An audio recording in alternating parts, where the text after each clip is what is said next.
actually like traction around being. So one thing we found out when we launched was not the supply that we had was not enough for the demand. I need quick answers. So our next goal is to onboard as many apartments to be able to deal with the demand that we are getting, because we're actually getting. Can we put numbers to that? In terms of users, in terms of transactions, what's the next goal like? So we're looking to, over the next 2 years, for apartment and roommate matchmaking, 100,000 transactions. Okay. And you said users started using this product last year, right?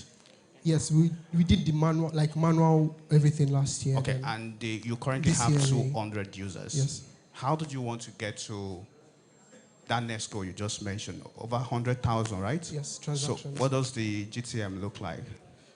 So we currently so based on the feedback we got, permit me to just like explain it a little bit. Based on the feedback we got when we launched first, we actually found out that the demand was large and we did not have enough apartments to do it. So we actually had to step down on our markets and people putting out our posters and actually publicizing ourselves to people's faces to work with the agents to onboard more apartments. So we believe that if we can actually partner with more schools, reach the NYSC, for example, we actually have access to that market and we can actually push. Thank you. Thank you. Are you guys looking at, are you looking at state expansion in terms of traction, or you're focusing that 100,000 in one location? No, it's not in one location. So we're hoping like in the next 2 years, we actually expand across different states. So how many cities do you guys operate in currently? Currently, we're just in Ondo State. Ondo State, yes. And that's where you have 200? Yes. Please, can you put your hands together for Rumi? That was wonderful. Okay, our judges, I have a startup. I just started yesterday. And from yesterday to today, I've made revenue of over $5,000. And if I get this money, I plan on expanding to Europe. In other words, you want to use our money to jackpot. All right. Moving on, please. I keep saying it. Please, let's lessen the noise, especially at the behind, please. Those at the back, people that love back seats from your secondary school days till now, you still love back seats. So please, let's lessen the noise, especially while they are presenting. So please, team 4.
All right, before I start, I would like to what is that word? I'd like to share my experience with the first time I took attendance in my university. I remember the first time I took attendance in my university, all pumped to go to class, I was ready and everything. And the lecturer came in and the first thing he said to me was, take my attendance very, very seriously. And I remember 30 minutes before the end of the class, I was already in fluster, like, where is the attendance list? Why is the attendance list not here? I remember when the class ended and the lecturer said, where is my attendance list? I'm about to go out now. And there was a melee. Everybody that had not written their name, including me, We ran there, we wanted to sign our attendance, and by mistake, someone used his elbow, and like he literally just almost ruined my eye. That was a traumatic experience for me, which allowed me to think of a solution whereby students could mark attendance as easy as they click on their phones. And that was what brought us to SAMS. SAMS stands for Student Attendance Management System. I'm the class rep of my department, 2 years, and this has allowed me to understand some problems associated with the attendance process in my university. One is attendance taking manually are very inaccurate and unaccountable. The manual process of taking student attendance can be stressful and time-consuming. It lacks real-time data insights on attendance thread for apt data decisions, and it can lead to poor student engagement and poor timely interventions. Next slide. Our solution, number one, we provide effective authentication system to ensure accurate attendance process, real-time chat and data representation for valuable insights on attendance thread, automated feature to streamline the attendance recording process, and psychologically implemented feature to promote regular attendance. Next slide. This is how our product looks like. Next slide.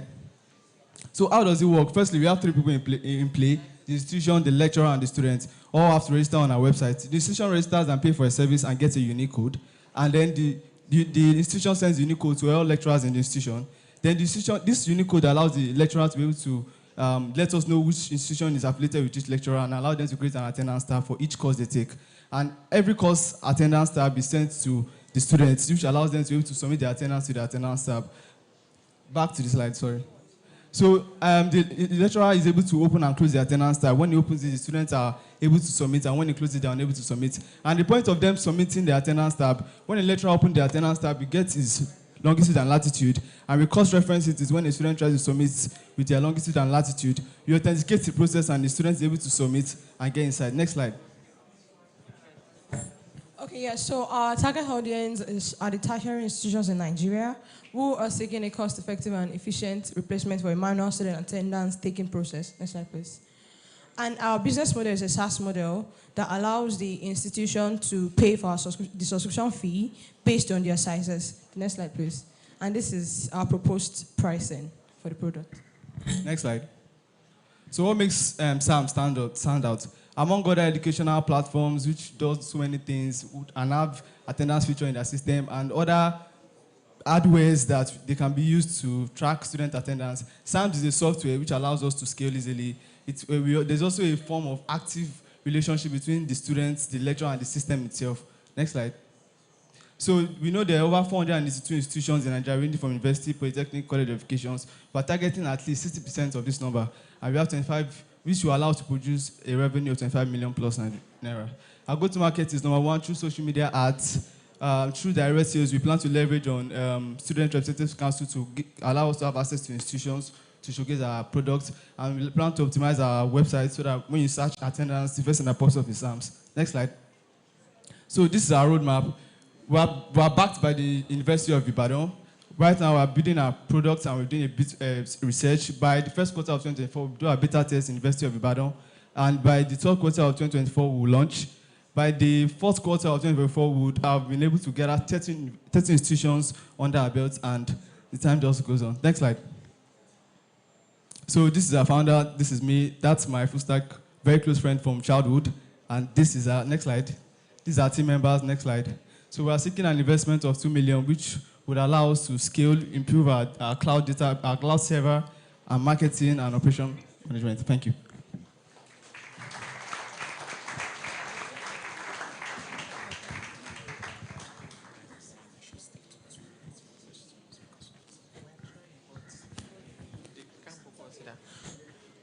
All right, sorry, quick question. Let's go back to your pricing model. Yes.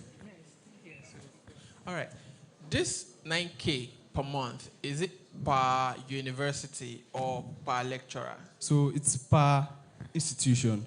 So this pricing is according to the size of the institution. Okay, boss. Then let's go to number of institutions. That slide. Wait, hold on. Wait. You were there. That 482 slide. All right, so 482 institutions at 9K per, and of course, not all of them have 20K. Exactly. But yeah, 9K. So That gives us 4.3 million. Where is the remaining 21 million going to come from? I didn't get your question. The 9K, your Yes, subscription 9K model times. is 9K, Yes, right? yes. Per institution. Yes, yes. We have 482 Yes, yes. institutions, Yes. right? Now, I'm not even looking at your 60%. I'm assuming that you sign up the whole 100%. Okay. That gives us 4.3 million naira. Per year. Yes, per year. Yes. So I am saying, where is your 21 million Where does going it to come from? Yes. And so what I said is we are targeting at least 60% of this number. We know we cannot get 100% to use our system. And wait, hold on. That's what I'm saying. Oh, the 9K is per month, oh, yes. per month. 90K Oh, per year, yes. No, Wait, no, hold no, no, on. no, no. Times 12. Okay. Okay, so per month. So if we're doing the whole 100, right? Yes, we get more That's than still 52 million. Yes. So we are saying we are targeting 60% of this number. 60% of 482 times, let's just say that 9,000 you stated. We're able to get 25 million per year. Okay.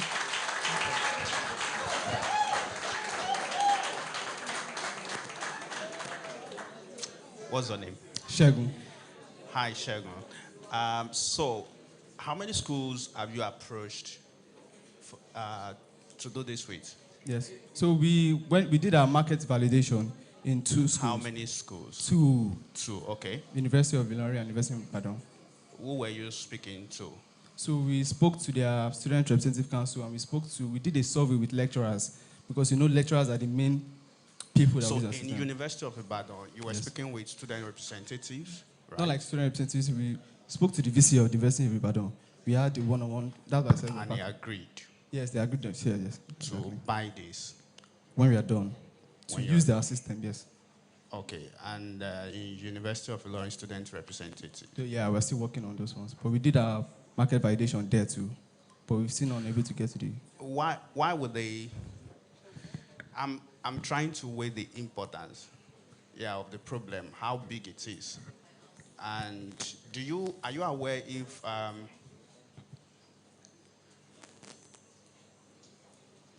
so from the 2 schools that you've spoken to, what are they telling you? Why would they use this? Okay, so one thing is... Why is this very important to them? Okay, so... All right, so one thing is, in my university, for example, you have to have at least 75% of attendance before you can write the examination. But then they don't have a system where they use to track this attendance. Most of it is through paper, writing. I'm a class rep, and I've known how many sheets of paper I've done to mark attendance. So when lecturer is telling you, create a spreadsheet and put the number of weeks and mark attendance and that kind of process, it's also difficult for them to compile the whole list together and everything. So if they have a system whereby a lecturer can just simply click calculate and it gets the list of everybody and their percentage of attendance, it's very easy for them, basically. So 2 things. On one side, you might want to consider, expanding. Can we have one house, please?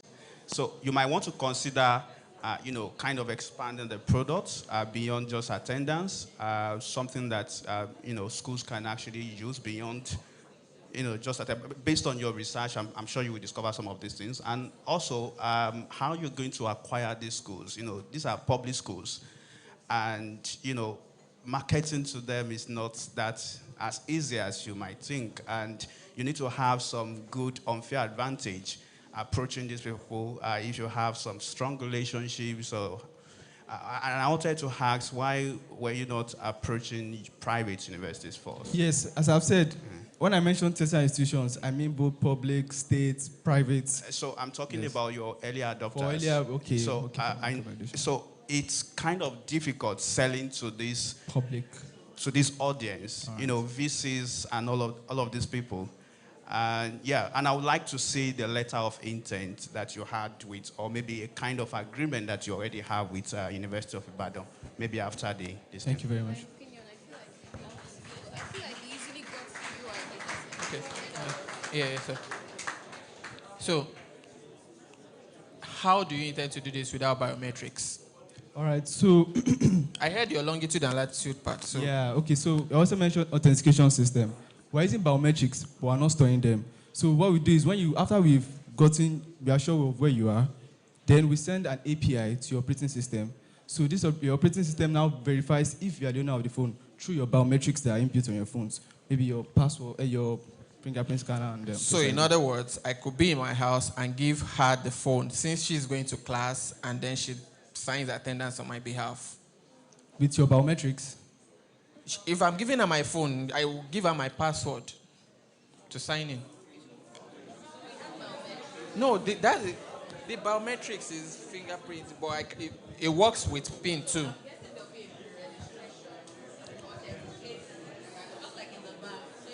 Yeah. No, but that requires hardware. He's talking about. So you get what I'm saying? In our system, we're trying to use zero hardware for our system, just basically software.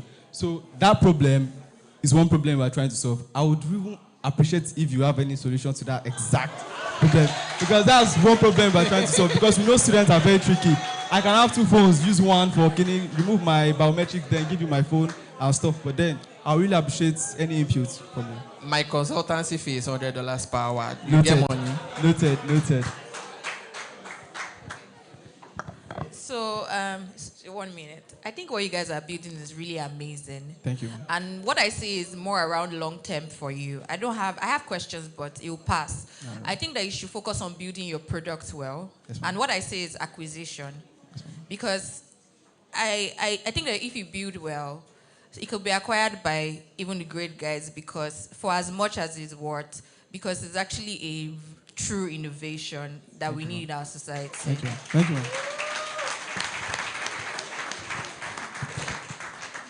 Thank you very much. Thank you very much. This guy is please, once again, put your hands together for him.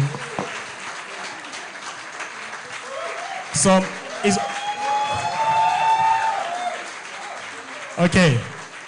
Lots of lecturers will love this, but students will never like it.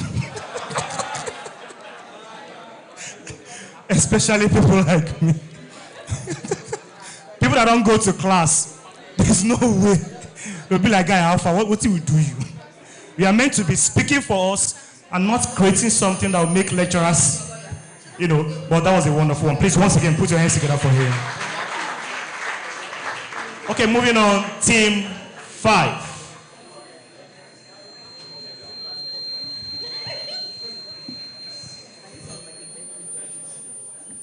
Hello.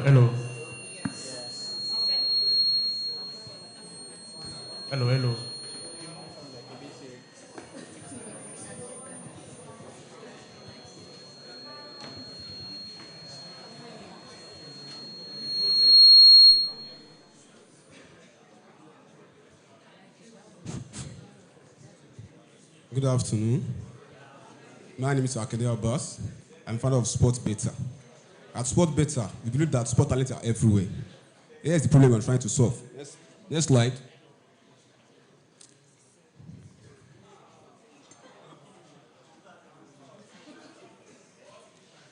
This is a story. There's a guy in my community. His name is Kabir. His name is Agbaye. He's a very good and talented footballer. He used to play all these community competitions before I got admission into university. But unfortunately, this guy is still playing in this community competition after I graduated. So one day, I just approached this guy. Hello, Kabir. How far now? You are a very good and talented footballer. You're supposed to have moved out of this community, play in the Standard Club and Nigeria League. If possible, move out to Europe. The guy told me that no sporting agent has contacted him and nobody has connected with any club. So right there, I just found that there's a problem of digital connection. So that's why we come to a solution called Sport Beta. Next, please. Sport Beta is a mobile app that helps African sports talent showcase and connect to the sporting agents, clubs, and any other sports opportunities anywhere in the world. That is, a sporting agent in Europe can locate sport talent in Africa. A club in Asia can find football in Nigeria. That means we are creating digital connection in sport talent ecosystem. Next, please. Here's our business model. Our business model is B2B and B2C.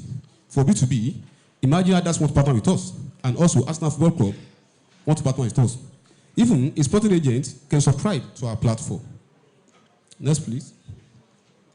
Here's our value proposition. We make it easier to showcase and connect sport talent to the world of sport.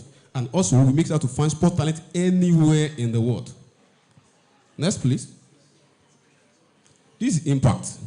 We are targeting $1 million in sports in sport ecosystem in the next 2 to 3 years. We have planning to have sport variety in every local government in Nigeria. Then we make sure we give women more chance in sport to meet gender equality goal. Yes, please. Here's milestone. We have MVP and we have over 100 user waitlist. We are one of participants of Inspire Ideal Fellowship Program. We are one of participants of Innovation to Market Program, sponsored by RISA and UK Aid, implemented by University of Lagos.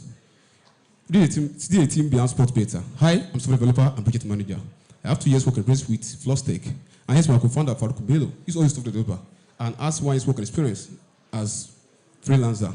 All our advisors will be from sports ecosystem. Next, please. At Sport Beta, our mission is to help African sport talent, but our vision is to dominate African sport. Thank you.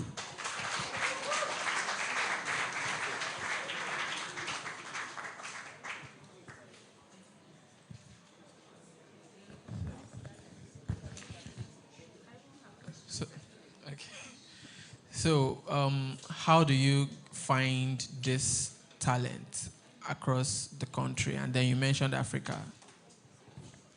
Yes, actually, I said from my intro, like from our community, you know, there are sort of guys playing football. I did this community competition. So you'd have scouts in those locations, or how are you going to do it? That's we are going to go to word of mouth, have a scout. Then use this mode of sport talent are youth. So we are going to social media. Then we use word of mouth that have a scout ground force. Okay, so it means if your content, if your talent is not coming via the scout system, how does that work? I don't really get you. Okay, so, and correct me if I'm wrong. So I'm thinking of this as an opportunity for scouts globally, right, to get access to talent in Africa. Now, it means you here need to have that network for you to be able to get access to that talent, because you're not going to be everywhere. So how is that part going to work? Yeah, I've said that we are going to have a ground force. So most of sport talent, they are youth. So majority of our social media, that's the first thing. And second is that, so see this referral method. So as a sportline, so you can refer your friend that is also sports, that is doing sport. Then we are going to scout. I have a ground forces that can move to all this local area, you know, even the city, so that they can help us get more users. Okay, so essentially, if she's my friend and she's amazing at gymnastics, right? How does that work? I don't have access to your app. It means I only have to post on social media. If you guys don't see it, what happens? Or rather, I could just upload it to your app directly. To see. What's your visibility standards? Like, how do you want people to see your brand? Aside from word of mouth and scouting, what's a more profound approach? So let me make it. Arsenal is coming to your platform.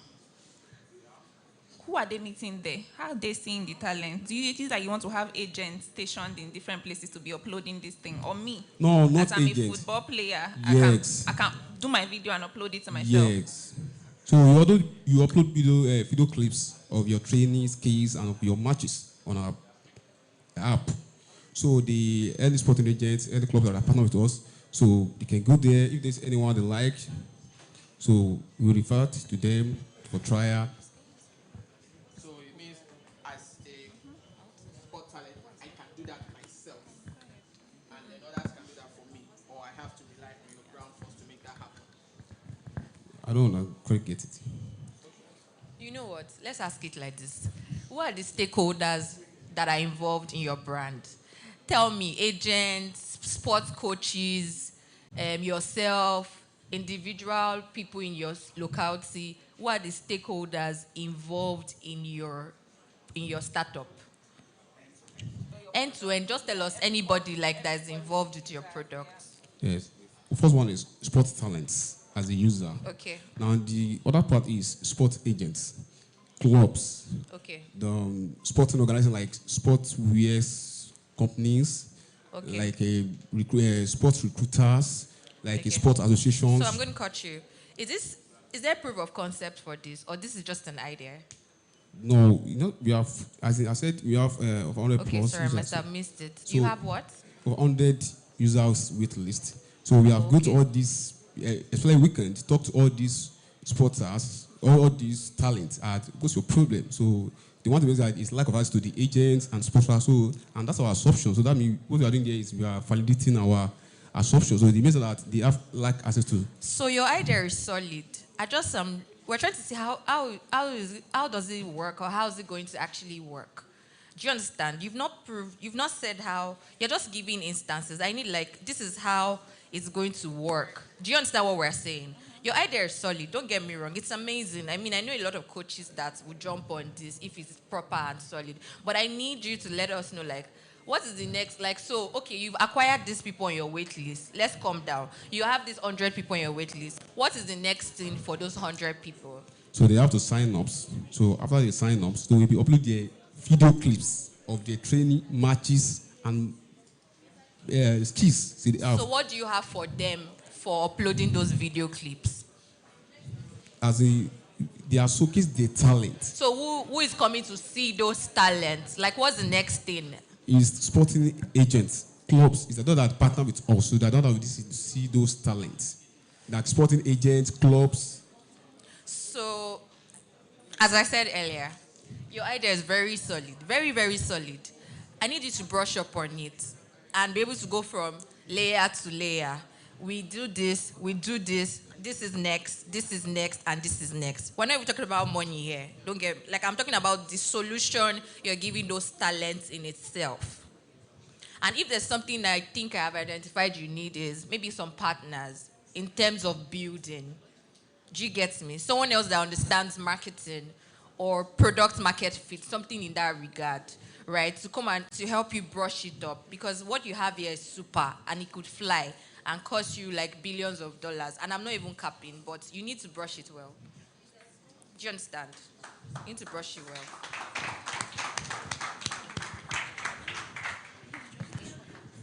All right, thank you very much. Please, team 6. Team 6.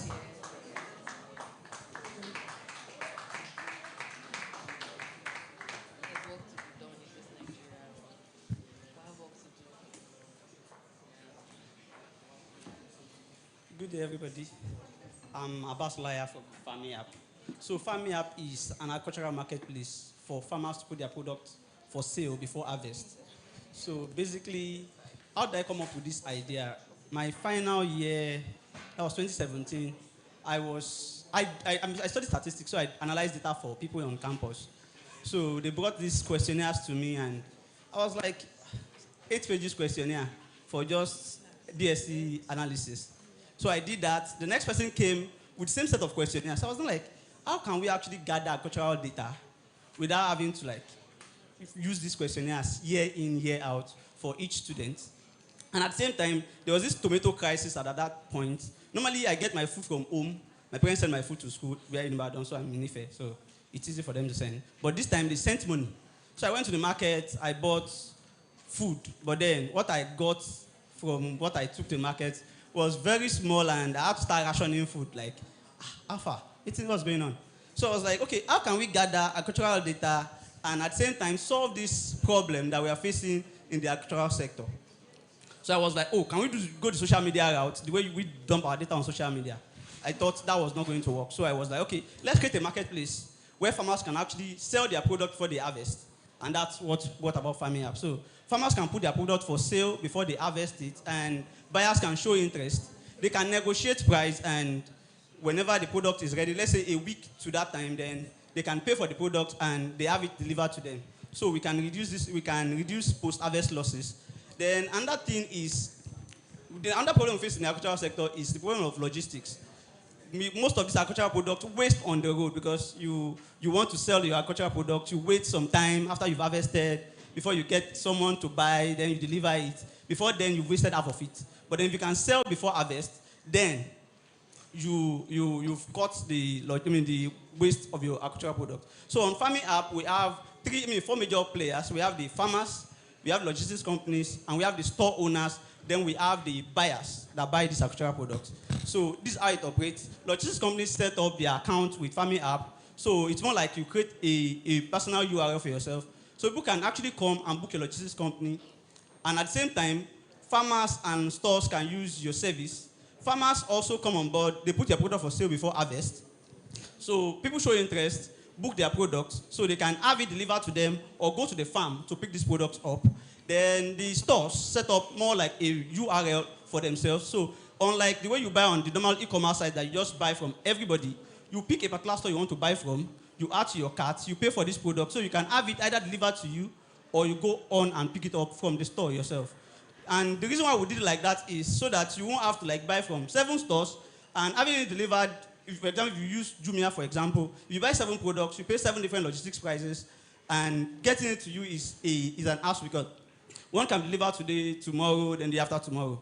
Unlike on Farming app, our target is when you buy agricultural product from stores, it means you want to cook in your house. So we want it delivered the way you buy your food now, delivered to you within 3 hours. So you buy, so we are using, what's it called now? Geospatial data to actually get your own location, and the stores have already put their own location, so you can easily just pinpoint the stores that are close to you, buy from them, and have this product delivered to you by the logistics company that are around. So that's my presentation.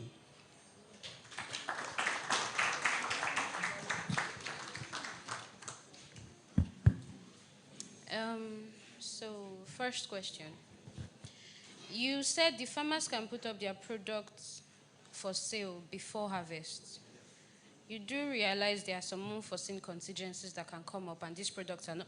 Oh, wait, sorry. First question should actually be, when they put it up for sale before harvest, so people can already pay for it before the harvest, right? Yes, they can pay a week before. A week before. They can only show interest in previous times. So what happens if by the estimated time of harvest, hurricane, whatever, or something has happened and everything is gone? Okay, that's why the money is in escrow. Until you have the product delivered to you, the farmer cannot withdraw the money. Do you, is this application, is it up already? Yes, we started transactions last week. How many, do you have farmers already on your application? Yes. How many? Right now we have 12 farmers on the platform. 12. How did you get them to agree? Because I'm thinking about the fact that I'm putting my product up I'm putting my produce before harvest on your application, and if anything happens, I do not get to get paid and all those things. There are quite a number of other things these farmers will think about before agreeing. So I'm just trying to understand how you get them to, like, what benefits do they get? Because a lot of them would rather just take it to the market. They already have a process that they follow. So how do you get them to agree? Okay, one of the major problems in the agricultural sector is post-harvest losses. And the major reason for the post-harvest losses is because after getting the agricultural product out of the ground or maybe the livestock, you then start looking for the people that will buy it. And most of the time when they don't get buyers on time, then they have to sell to middlemen that buy at ridiculous prices. So it's not even beneficial to them to sell to those middlemen. So it's better for them to actually put it for sale, decide their own price, negotiate with the final consumer. Not necessarily final consumer, maybe a retail store or a company that needs the products in large quantity and sell. Okay. No, store sells to final consumers. So you're missing something very important at that point. The problem isn't in the logistics or the sale. It's in storage and preservation. Because, trust me, like she mentioned, there's way too many things that can go wrong. And that's why most of the agri-tech investment companies in Nigeria have been having issues. Because it's mostly, oh yeah, we'll partner with farmers and then we'll make your money back and all of that. The problem is in storage and preservation, which I didn't see any of that here. So the farmers that you have, how large are their farms? If they're small-time farmers who don't need to worry about preservation, then of course maybe this would work. But if we're talking about actual big-time guys whose farms are like twice the size of this entire ShopRite or 3 times, the key thing is in the storage and the preservation. Say, okay, fine. So even if we have pre-sales and we have all of that, there will still be points where, you know, you still have to like keep a bit, not just for like immediate sale, but even for when that particular item is not in season. So just think about that. Yeah, the problem of post-harvest loss, I know the problem of, what's it called now? Preservation is a big problem in the agricultural sector, but then we can't jump in and solve all the problems at the same time. And I told you, my major target is gathering data. So I'm a data scientist. So what my major target now is to gather enough data. For example, one of the plans is to solve this, what's it called now? Swan fever virus. So I'm looking at using convolutional neural network, that's computer vision, to solve that. But then I need to build trust with the farmers first. And I'm not targeting the big-time farmers yet. If I can help the small, old farmers and gain the attention of the industry that will buy from the big farmers, then I can go to them and say, okay, I have buyers for your products. Then I can even liaise with the companies to actually provide the preservation materials that the farmers can use. All right, no problem. Thank you. Sorry. Did you say this is a B2B solution or B2C? It's both B2B and B2C. Oh, both B2B and B2C, because...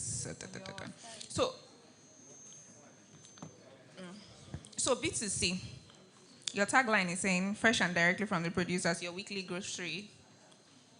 So B2C, me, I want to cook today. I have to order last week. No, you order, okay, for example, you want to cook this evening, you can order this morning and it will deliver to you before the end of the day. From who? From the grocery stores. You pick the stores that are close to you. No. Why can't? The grocery stores are going to the producers. No, there are 4 major players on Farming app. There's the store, there's the farmer. Store owners set up shop on the app. Farmers put their product for sale. There's the farmers market and there's the stores. So you pick a store you want to buy from as a final consumer. If you want to buy in large quantity, that's when you go to the farmers market to buy from the farmers. Okay, so why do we build products? Why are you building this solution?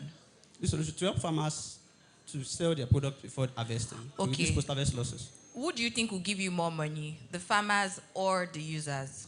Or the grocery stores. Or the grocery stores, the farmers or the users? I didn't get the last stakeholder. But tell me, the logistic company will give you more money. No, I'm just telling you the Okay, the logistic companies, okay, sorry. So who would give you more money in those 4 stakeholders? In the 4 stakeholders, I would say the stores will give you more money, but my major target is the farmers. I'm targeting the stores to help the farmers.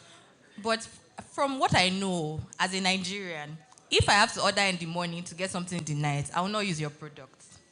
Do you get me? It has for food stuff. Like a lot of people want. I want to order. I order now, and in 1-2 hours max, because we know delivery guys can be crazy. I get my stuff. Are you trying to hack that? Yes, that's the major thing. What I said is 3 hours. I just cited the example of you ordering in the morning. Maybe you're going to work and it's delivered to you in the evening. But then the actual target is 3 hours, and I'm using 5 kilometers radius. Okay. So if a logistics company is delivering to you within the 5 kilometer radius, it should not actually get to 3 hours. Okay. But then let's see, worst comes to worst, 3 hours is delivered to you. Okay, so one last question. What do you think is your unique value? Like, what do you think you're uniquely giving anybody? Like, why are you different from every other person that's doing this? What makes you different? Like, just a sentence, please. One-stop shop for every agricultural produce. There's price pally. So why would I come to you? Okay, the reason why a farmer will come to me is because they can interact with their final consumers directly themselves without having to go. For example, if you list on price pally is the one that interacts with the buyer for you. But then on Farming app, you chat with your, for example, the sales we had this week, 3.7 million naira worth of livestock that we sold. It's on the, the buyer was able to interact with the seller. And they were even, for example, you called it 7.5 when they started, and he bought it actually for 7,100 naira for each bird. This is interesting. Interesting. Does anybody want to say anything if I ask? You have a question? Okay. This is it. Okay, so this is very interesting. What makes you, okay, wait, on every transaction, do you take anything? Yes, we charge 3% on every transaction. So what tells you that because I can now access and talk to the buyer directly, I won't go and do this transaction behind you? Okay, and the last time we launched, because this is not the first time I launched Farming app, okay. We launched when the coronavirus pandemic was at its peak. But then Buhari locked border, so it really affected price of agricultural products. So the what's it called now? The buyer coming back to us is, for example, that time there was a farmer that listed eggs for sale, and a buyer, instead of paying through the platform, paid the farmer directly. But whereas the farmer is a scam. So now the person now came back to the platform and was like, oh, this person did not deliver my egg. And we're like, you didn't pay through the platform. You paid through the platform. We have an escrow payment. Until you confirm your product delivered, we are not paying the farmer. They just sit in their temporary wallet. There's safety on my end, yes. Yeah.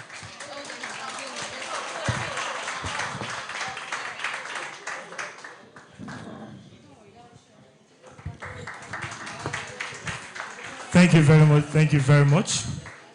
Wow, wow, wow. It's getting interesting. It's getting interesting. All of you will be clapping, even some of you that were not paying attention. You shall want to clap. Okay. Like I said before, we have lots of sponsors that have been the backbone of this event. And one of them, like I said before, is Cadify. They love it whenever they see youth around. They like sponsoring them. And also, we have one of our major sponsors as well. And this is the bank you want to know about.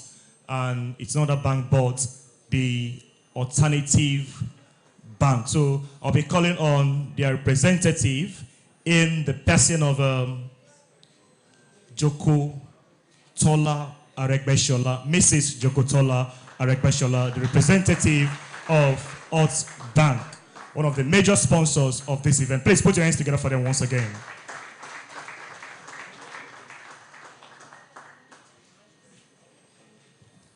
Thank you. Good afternoon, everyone.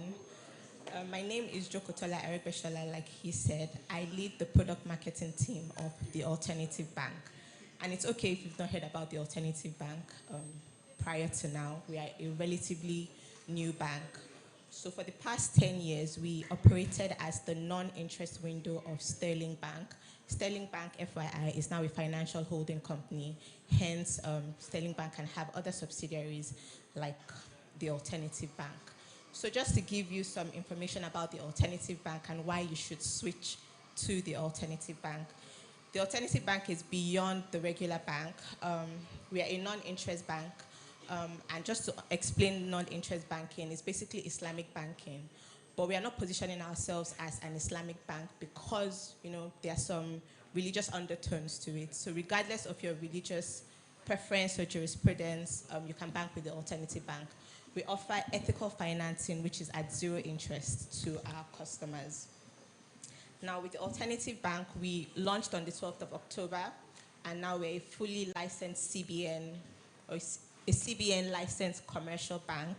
And beyond banking services, we offer various products. I like to say that our bank actually solves problems, and it's actually been very inspiring. And I've had a good time listening to the presenters or the pitchers, and it gives me joy to know that young people, the youths, are thinking about innovative solutions, because beyond you coming up with these products and apps and all of that, at the back of it is solving real problems. I was really impressed with somebody with the group called SAMS.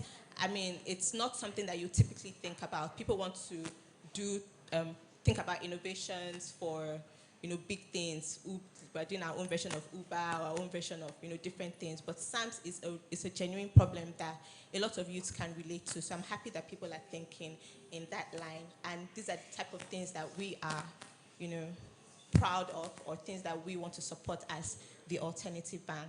So we have a lot of products that we have reeled out over the years, and these products actually solve real issues. So one of the products that we are very proud of in partnership with Lagos State Government is Waste Bank.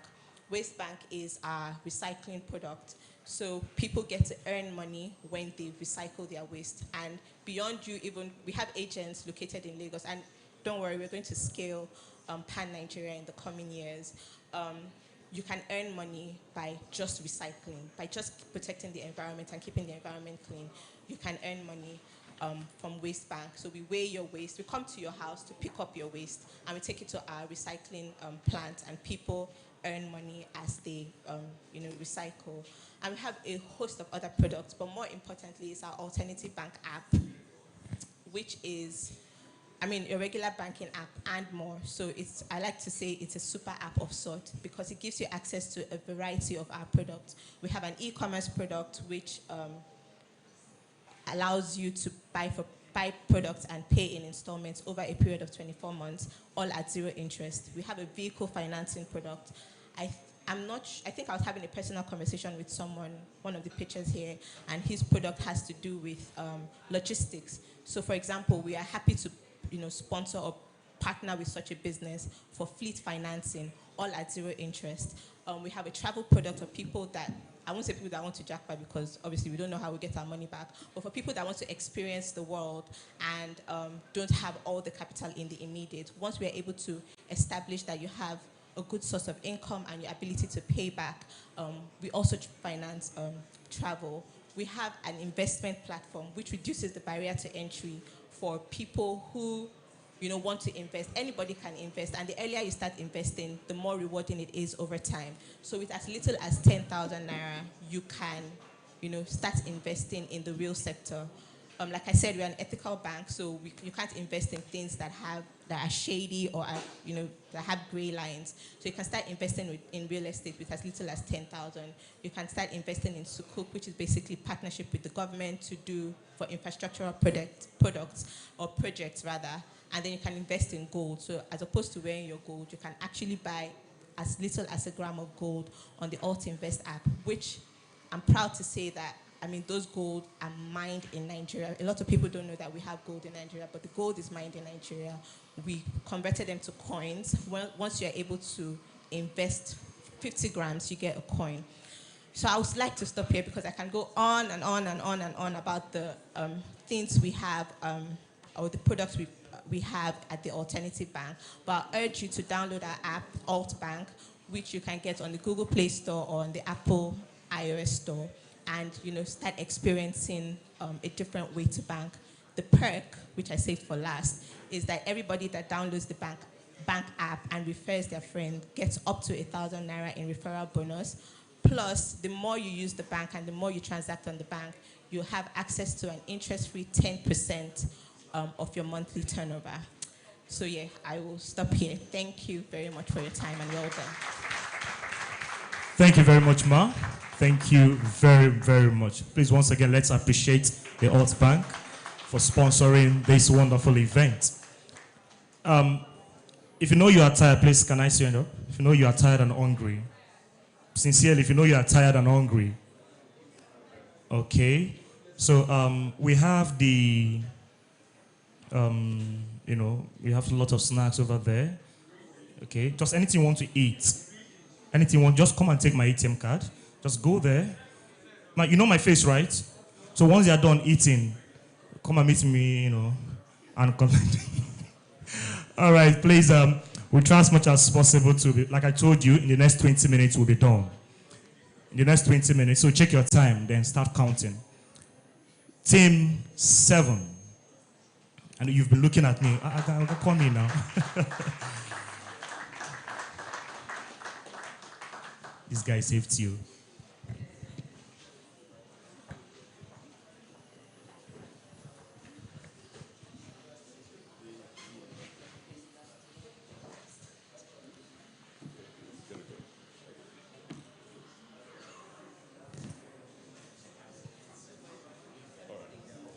Tunji is a landlord. He has a myriad of properties. He has over 2 acres of land, but he hasn't been earning any financial returns on this. At the same time, he has a product in development, a real estate product, but he's unable to finance it. At the same time, we have Etolu, who's been wanting to invest and generate returns, but she's been a victim of a myriad of scams. MMMs, Ponzi schemes, you name it. At the same time, she has tried her hands on real estate investment, but only to fall victim to fraudsters. My name is Abdul Kudus, and here is my co-founder, Majorabi Abimbola, and together we're building our Invest. Hello, everyone. My name is Abimbola. Yeah, that's my CEO. I'm the operating officer for Invest. So, take this first slide. Go back to the first slide. Go back to the first slide. Don't worry about the time. Now, democratizing real estate ownership, investment in Africa, all this, forget about the big English. Majorly, I know you have somebody in your vicinity, one landlord that has built his house, but he built one flat. You see the other flat, he didn't touch it for years. Why? Because of debt what? Because of debt capital. There's no money. And most of you here, I know there's one brother here that has wasted his money on crypto, shit coins, whatever. Am I lying? I was also a forex trader in school. I lost a lot of money, duh. Exactly. So, but basically, what we're actually trying to do here is this. The whole thing started when this BRICS thing started, and so the alt bank, you and I have a discussion. When this whole BRICS thing, BRICS now, Britain, Russia, they said they want a currency backed with gold. I cried with shit coins. So I wanted something, a currency, or we wanted a currency that was backed with what? In something else. Something like real estate, right? Real estate, there's never a time you buy a land and you go there tomorrow. It has appreciated, even if it's 0.00001 naira, right? But now there's the bigger problem. How much is land in your place?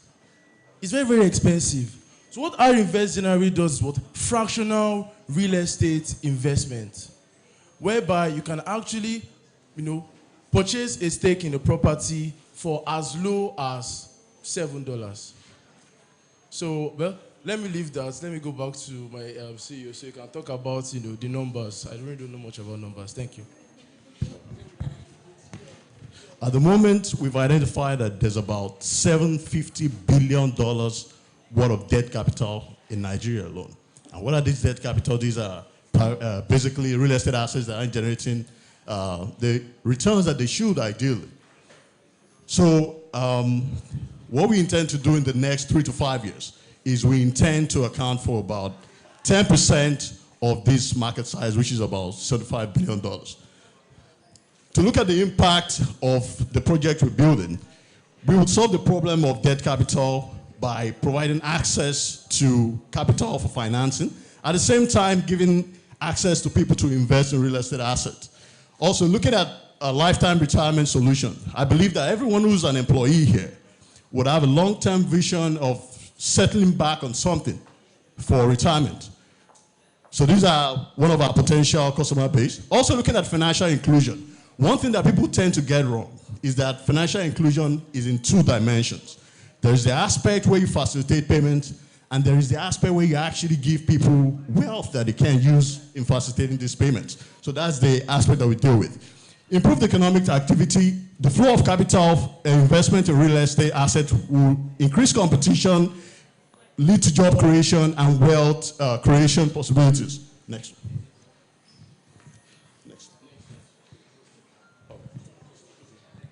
All right, so far, my time is almost over. So far, we've actually have a lot 6+ signups on our platform. But something happens, of course, we post. We are in closed door talks with some few partners, like Investment One. I believe people who knows Investment One knows Investment One. We've not finalized anything yet. So this, we've been learning from as we've been moving, so we actually stopped the signups. And so let's move faster. Then we have seamless investment, fractional real estate ownership. So you can actually, everyone here, please sign up. You can actually own a fractional, of a property. You can own something of a property, maybe as low as $7. Then high growth properties, then diaspora remittance. So if you have any person abroad who wants to fund the property or something. So. Now to look at the money making aspect, we will charge management fees on the ROI, which is 15%, performance fees, 15%, transaction fees when assets change hands on the secondary market that we intend to build into it, and the listing fee that we charge on the initial asset owners where our customers purchase their properties. Next one. So we're hoping to raise $250,000 for marketing, growth team, and also to get potential license. Thank you very much.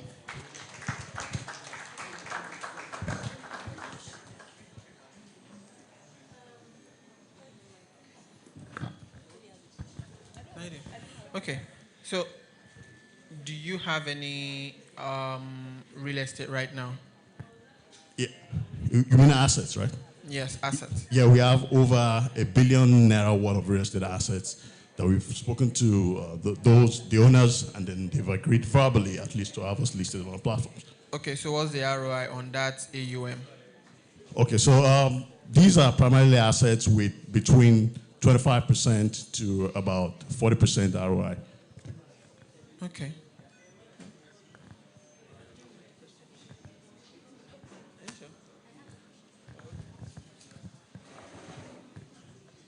Okay, so 250K for what part of the money goes into licensing? Okay, so about 50,000 of it goes into licensing, and majority of it goes into marketing because we intend to utilize community engagement marketing systems, referral systems, and also leverage on partnerships as much as possible. Do you have any partners as regards infrastructure? You mean real estate development partners? Yes. Yeah, we're in talks. We have verbal agreements from some of the big ones. Okay, verbal. Okay, so and I think the last question I would like to ask is, what's your experience before doing this? Oh, thank you very much. Well, my experience, I'll consider myself a serial entrepreneur, given that I've built businesses across different countries. Okay. I was a part of a team that built a business in Portugal. I built another in Qatar. It's what it basically does is matches people with custom-made clothing, and also Matches people with custom-made what? clothing across the world. And also by education, I'm an international economist. Okay. So that's my experience. So what about your partner? Well, I finished from Lautech. He's very humble. So actually, I actually own an edtech company, iTrains Technologies. So what we do is when we train children. Before that, while I was in school, all I do is capacity building, go travel around, work with them, African Code Week, Google, train children who don't have access to education. So because we don't have time, sorry. So before now, Yeah. you're doing an ed tech, and now you're doing this with your partner. Yes. Okay. Do you think you'll be able to scale with what you have? Are Definitely. you optimistic about it? For me, I wouldn't say just optimistic because we've like tested some things, and though we actually like learn from some mistakes. That's why we leverage more on partnerships and see how we can. Okay, I don't know if anybody has anything to say. I feel like we didn't really catch a lot of things you said, actually. I don't know why, but we follow through. And I think that, in my opinion, it's good because it's a way of, I know people that have done that. I remember, I think told me something, you can Google it. She did that for women in Lekki when it was still coming, like when Lekki was just like coming up. And there are a lot of women gathered money, and now those areas have really, really like multiplied in returns, and people have like crazy ROIs compared to what they invested in. So, but I think that you should just focus on a couple of things for a start and not be everywhere. Well done. We'll take that into consideration. Thank you very much. Okay. Thanks for sharing your background, and it's a great solution. We did a similar deal, and then I'm familiar with what you're building. I want to know, because when I was listening to your background, it doesn't look like you have an inclination to what you're currently building. Do you have any strong unfair advantage around this that gives you very strong leverage, to be able to build this and, enter market very fast? I didn't hear that, because yes, it's a fantastic solution, but how do you really want to hit the market? Do you have any unfair advantage around that? Partnerships. Okay. Exactly. So when I say partnerships ranges from asset management to advisory solutions. I'm not really asking about how you want to enter. I'm asking if you have any unfair advantage, something that other competitors don't necessarily have that gives you an edge. So I think one aspect of this is a low barrier to entry. The fact that we allow investment to the tune of about $7, and also the fact that we cater to different segments of economic owners. And additionally, we intend to leverage the blockchain technology, which... It's okay. So you haven't answered my question, and it's fine. We can discuss that later because of time. All right, I'll appreciate it. Please, can we quickly slide back to that pricing stuff? Yeah.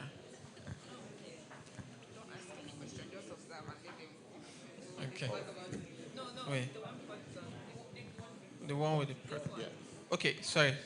Who do you charge the performance fee? We charge the performance fee on the assets, so we charge our customers. That's the me that has $10, for example, right? Exactly. Okay. The listing fee is to the owner of the Initial asset. owners upon sale. And transaction fee is also for me if I want to sell to her. Exactly. Okay.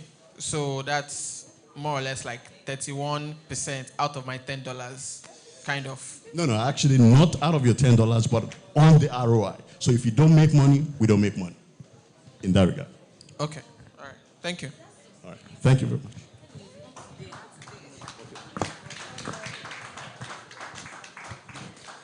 All right, thank you very much. I love my guy from Lautech.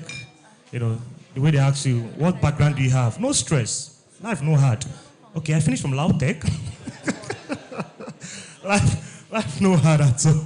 Thank you very much, you and your CEO. That was a very wonderful one. I love the way you speak, you know. Your confidence. I love that. It's wonderful. So I know some of you are wondering why, you know, our judges, they're asking questions.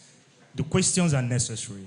So please just bear with us. We try as much as possible to manage time, but those questions are necessary because this money no be 1,000. You get it. It's a big money. So please, team 8. Yes. I've been looking forward to have this man. Thank you. All right. Good afternoon, everyone. It's nice being here. My name is Wale. Please, can I have the slide? All right. So this is the name of the team is A Tutor, and what we're seeking to do is to transform African education through generative AI. And my name is Wale. I'm the team lead for A Tutor. And A Tutor is a subset of another tech company called CTech. So CTech has different aspects. We have the climate change aspect, we have the machine learning aspect, but this A aspect majorly deals with education. Please, next slide. So we know that in the word of Nelson Mandela, he said that education is the most powerful tools to change the history of any nations. So what we are seeking to do is that A Tutor seeks to introduce a promising avenue for what? Improving education level in secondary school and tertiary institution by harnessing the power of generative AI. And how does this, what is the meaning of generative AI? It's an AI that works in this way. You train it with a data set and it generates response based on the trained data. So what we are seeking to do is that we want to train this AI with all the possible questions that UTME, all the possible UTME question, and all the possible YA question, such that it makes informed decision based on it. So the problem we have currently in Nigeria, of course, there are limited education resources and personnel, generalized learning approach among learners with diverse needs. You know that in the traditional learning environment, one of those things we realize is that the lecturer just teach everybody equally, without putting into consideration the peculiarity of the learner. Next slide. Okay, so we want to use our products, seek to use AI-powered tools to first promote accessible and inclusive learning, customized learning pattern, and intelligent tutorial system. Please, next slide. So, on that app, we are going to be having a section. There are different sections on the app. The first section is the window room. This section offers a comprehensive tutorial video covering the entire WAEC and UTME syllabus taught by various experienced tutors. So under this section, one of those things we are going to have is that all the possible questions, maybe all the possible topics that WAEC require and UTME, we are going to have experienced tutors that we are going to record their live video. So each student can actually access, for example, if you want to learn about motion, for example, you go to physics section of this, in this section, and you click on it, and it directs you to that place. Next slide. So we also have intelligent tutorial. So this aspect provides real-time feedback and assistance based on the result of automated tests. Now, as immediately after, maybe you take, in the first section, you took a lecture on maybe Newton's laws of motions, and immediately after you end the lecture, there will be an automated test that will be generated. And based on that result, this aspect of the app will produce further guidance and correction. Because what we seek to develop from this app is what we call SPARK: speed, perseverance, accuracy, and knowledge. Now, next slide. Assessment and feedback. Our AI algorithm is employed to evaluate tests, projects, and provide feedback to the learner. Next slide, please. So, we also have the A language. This A language seeks to incorporate natural language processing such that everybody in different parts of the country, basically in different parts of Nigeria, can access this lecture in their local language. Next slide. So we have our chat room. Now, this aspect, can you see people waving? This aspect is a kind of room that is open to the learner in which they can have brainstorming and interactive section together based on what they have learned in the previous week. And this aspect will be facilitated by someone we call the chat master, which is a tutor. Next slide. Student engagement. So occasionally we are going to be releasing survey, interview, and observational study to promote insight into student engagement and their perspective of this technology. Now, as I said earlier, that this... Thank you. Thanks for your time.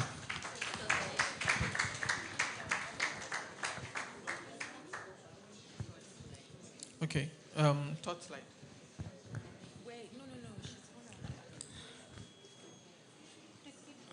After the first thing that the user will do, next. Okay. There are 4 things. This window room, intelligent learning, blah, blah, blah. Are they independent of each other, or is it flow? It's a flow. Okay. And is it all AI? Yeah. So after this, the next thing I'm going to do, please, next slide. I didn't see this one before. It's there. A bot and assistance. Leave this one. I didn't see it before. After the first one, after the window room, the next one is intelligent something. Okay. So can you? Next. I don't know what that one is about. Yes, intelligent tutorial. So when I finish from the window, I'll come here. What happened is that there are different. This is a full app, and on that app we have one section that is the window room, and on that section we have the intelligent tutorial. That's what I asked first. Okay. Are they standalone or is it a flow? Sorry. Okay. So I've learned in the window room. That's just me learning.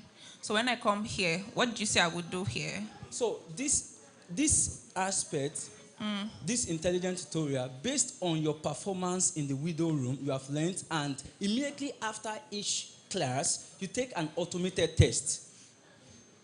In the window room? Yes. I only read. Did I do assessments there? Okay, can you go back, please? So. Or is it? Please go back to the. Okay. Oh, this section offers comprehensive tutorial covering the. So what we seek to achieve by this is that immediately you take any lecture, maybe on motion. At the end of the lecture, there will be a test for you. And that's not here. It's not stated here. All I'm doing is learning. Oh. It's supposed to be here, actually. Yeah, because I'm trying to understand how I went from learning to go and do intelligence. What did you use to do the intelligence tutorial, the intelligence? Do you understand? Yes, I do. And so, go ahead. So what happened is that immediately after you take a lecture, you are done with a video, maybe on motion, there will be a kind of generated automated test that is based on what you have learned. Okay. So the result of what you have learned in this section, please.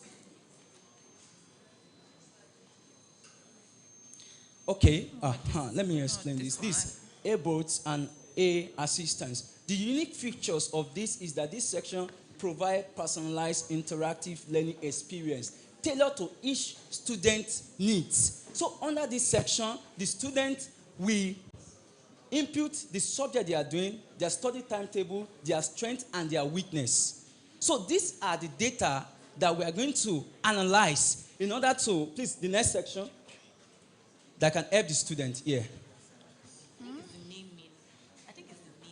There's something. Is there another tutorial? Because in the window room, what happens in the window? It's not the tutorial that happens in the window room. So what happens in the window room is that there are video, recorded video there. Okay, so those are also like self-taught. Yes, tutorials. self-taught. But this one is now streamlined. Streamlined to you. You get Okay. It's different. It's very different. That thing, that window room is different from this. Yeah, with your whole. You need to be able to explain, explicitly state that that one is like general, but this one is streamlined. It's streamlined to this solution. Yes, using the previous A-bot assistant that you mentioned with all the tests that you carry. I think that's where the confusion sets in. So you need to clarify that and state it explicitly. Where does the AI really come in? Okay, so it's in the aspect of this A boat and A assistance.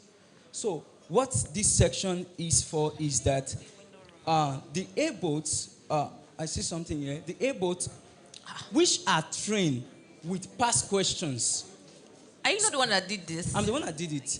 We are seeing something here. So what happened is that there is a section. Okay. It's called the A-boat. You can ask any question from the A-boat and it's going to produce answer. Amazing. So any question, and that is using data. From, so it's not just a basic bot like I have in every other app. No. So you. I'm the one feeding it to something. Yes. To give me generate to me, yeah. That window room, because that window room has nothing to do with your solution. This is your practically your solution I'm talking about, right? Yes. So You need to look for a way to preferably merge it or preferably explicitly state it. Do you understand? Yes. I don't know. Does anybody have anything?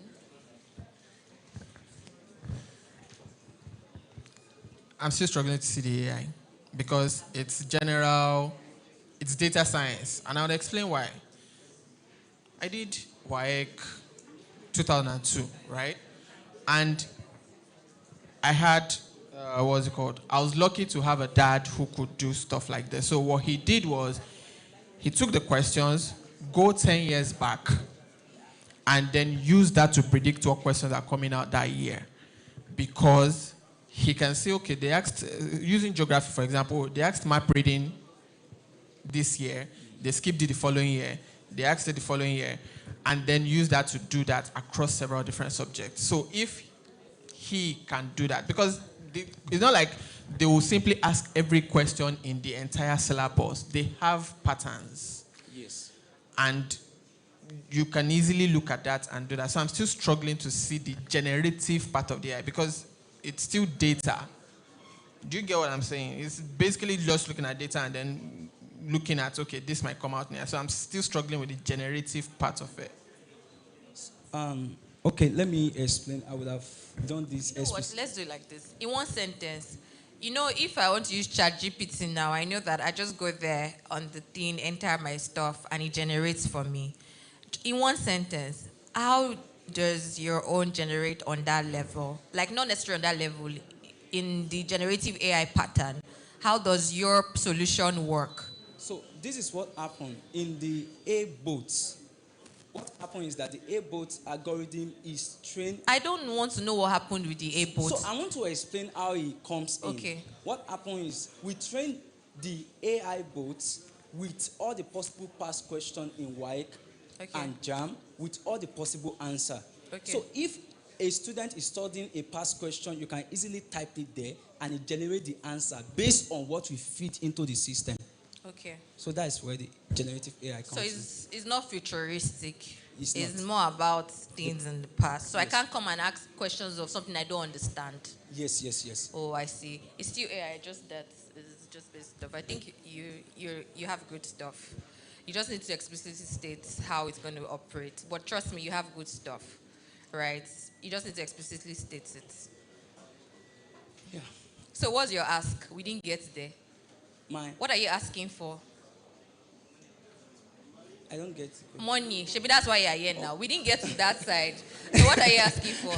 So what happened is that CTech basically What are you asking for? No, like I want to explain something. No, explain. Like this, we are asking for $4,000. $4,000. Yes. Hey, that's what we're asking. This is what we're asking. No, yeah, what? Thank you. Thank you very much. Thank you very much. Wow. Boss, are you a Nigerian? Are you sure? Wow. And they're asking you what you want. Hey. Ask me what I want. Ask me my ask. No, you right? I said you ask now. You want that? Sir, they said, oh, I should ask you, are you a pastor? You're a scientist. Wow. Your ask, you didn't, ask me now. I didn't say anything. Sir, ask me again. All right, thank you very much. It's not easy. Some of you that are not, or that won't be pitching here will be like, this thing is small now. Like when you climb this stage, you will see that even some of the things you prepared, you forget them. But albeit, please, once again, put your hands together for yourselves, please. It's not easy. Okay, team 9. Please, let's appreciate him, please. Let's appreciate him. Once I call on any team, please try and as much as possible to appreciate them. It gives them ginger, please. All right. My name is Stephen Adeyemo, and I'm the co-founder of Reservation. In 2018, at OAU, I had a challenge renting my first apartment. So it's time-consuming, stressful, and I got exploited during the process by paying up of my house rent to my house agent. And this made my team and I create Reservation. Yearly, we have 1 million tertiary students, and next, we have 1 million tertiary students yearly and 8 million young professionals who need to rent an apartment yearly, but they are faced with limited access to better apartments, limited time and money for property inspection, and high cost of rent. Next. So my team and I have created an online roommate finder solution that enables every young professionals and tertiary students get matched with verified compatible flatmates whom they share same interests and values.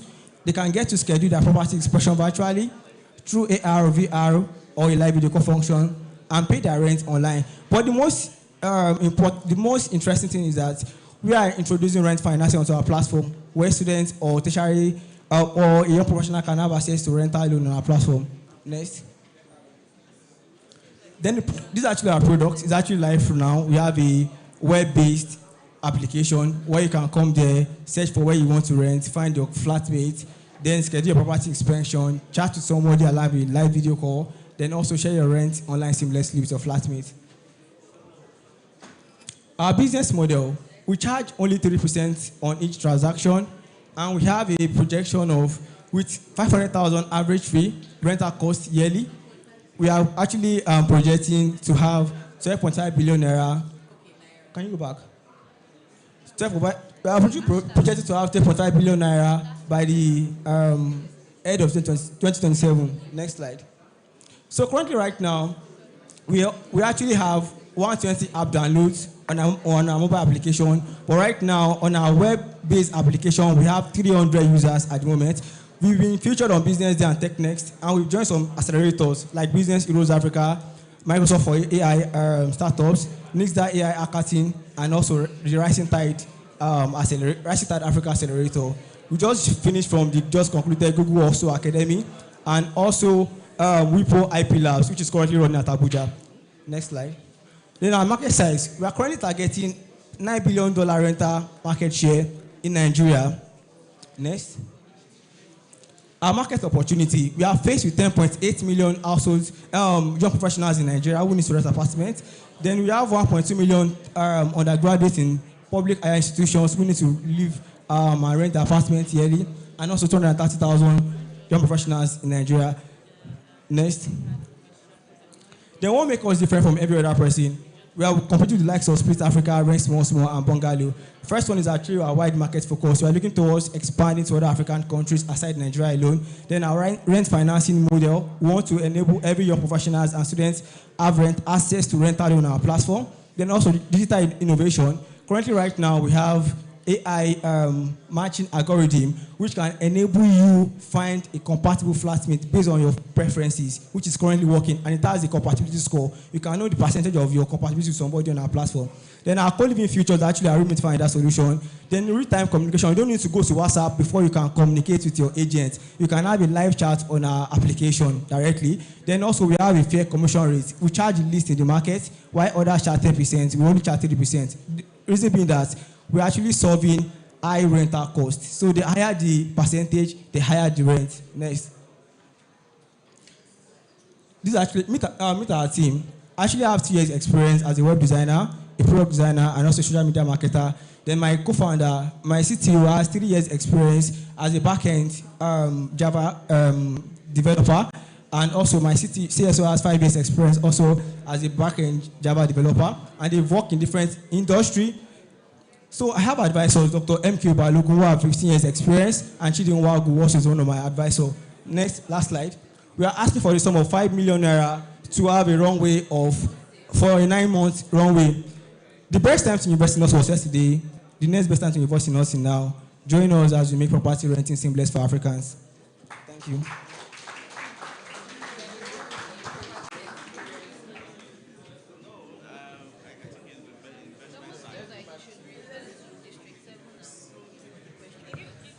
So let's go back to the money fund. Yeah. Okay. Okay. Were you here when District 7 presented? Yes, I was around. And Rumi? Yes. Did you hear the feedback from? Yes, I do. Okay, so you're going to take that feedback and add to your own. Everything put together. Oh, and here's one other thing I believe in, right? You guys can look at, your teams and find ways to partner or merge or do something. Like, even though the sky, exactly. Even though the sky is wide for every bird, but still. So, I just want you to explain this one to me because I want to know. All right.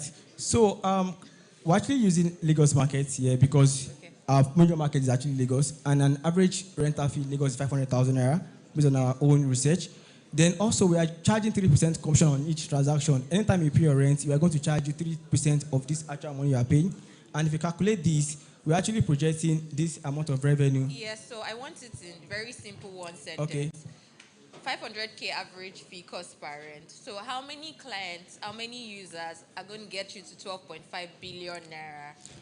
All right, we're looking towards having 1 million users by 5 years, 2027 by that time. Why all of you so 1 billion, 1 million? Okay, wait. I'm not saying it's not possible, right? But how many users do you currently have? 300. And if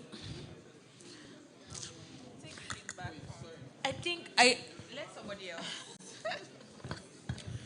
So, look at it from this angle, right? Like I said, your 1 million users is not going to be that easy. This company, about 1.2 million users in 1 year. But I know the blood, sweat, and tears and money that went into it.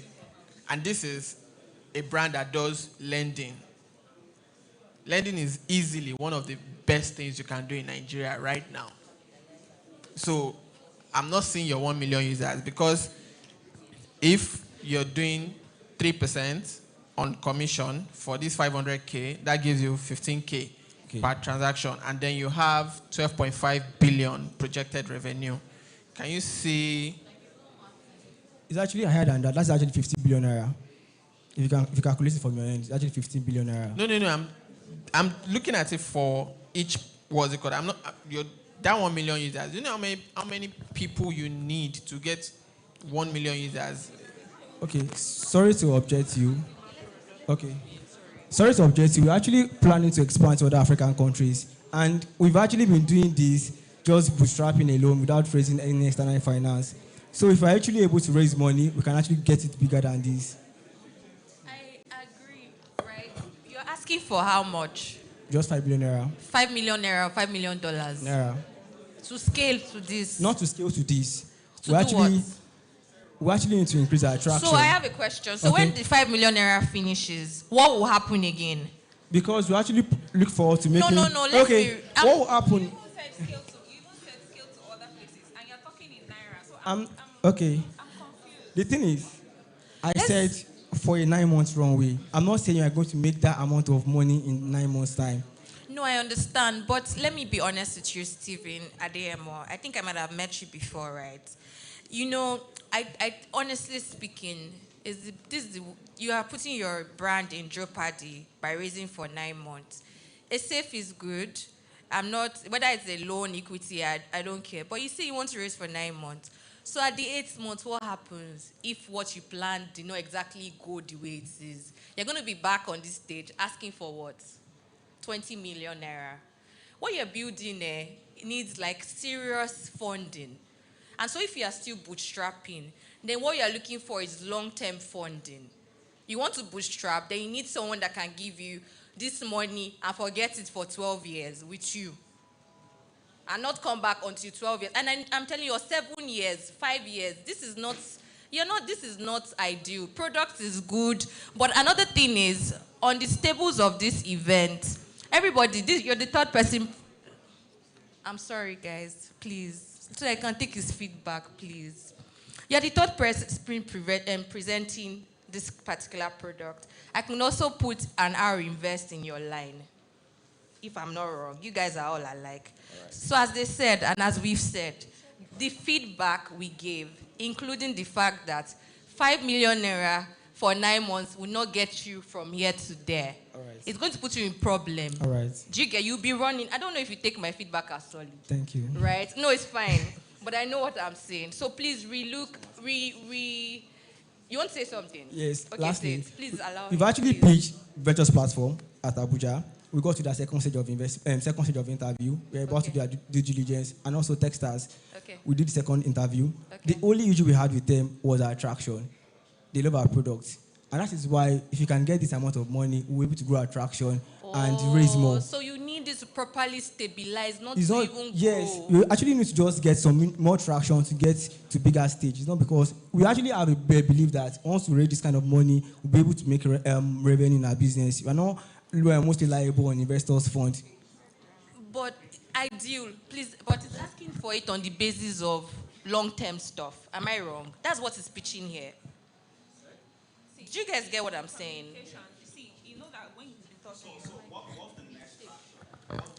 Okay, so if we're actually able to raise this, we're actually projecting having $100,000 ARR by 2024. So let me give you an idea. When you are pitching next time, you don't need to mention we need 9 months.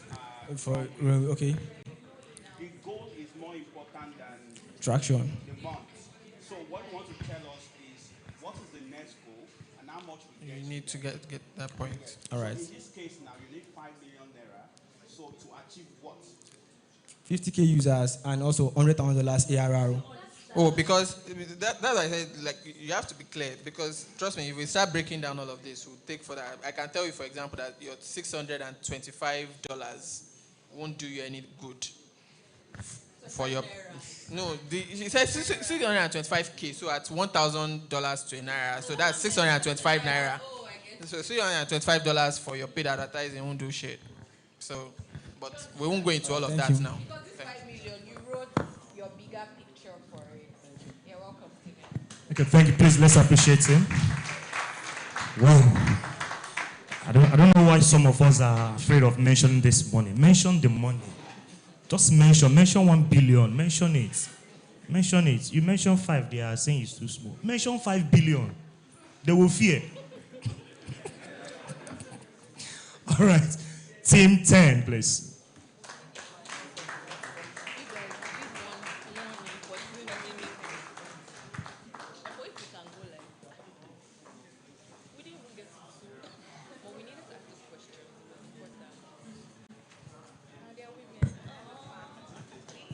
Hello, everyone. My name is Grace Abiodun Akitekun, and with me is Mokonye Divine Favor. Okay, before I go on, I want to share a short story. When I was a girl, a young child, I could remember a day that one of our plantain seller came to our house, and she's our customer, like, on regular basis. So she came to our house, and she was begging my mommy to buy the plantain. So everybody was like, what's going on? So we came outside and saw that the plantain became black already. Like, it's already the color. You know, when plantain has stayed for a very long time, the color will change. So the color of the plantain changed, and she was begging my mommy that the plantain is good, she couldn't prepare enough. She didn't have enough time to prepare after the harvesting of the plantain. So that was why the plantain got brown. So my mommy bought because she begged that, but she bought not the usual quantity she would have gotten, but she got a lesser quantity. So if everybody that buy plantain from that woman is like my mom, so that woman is going to lose on a norm, definitely.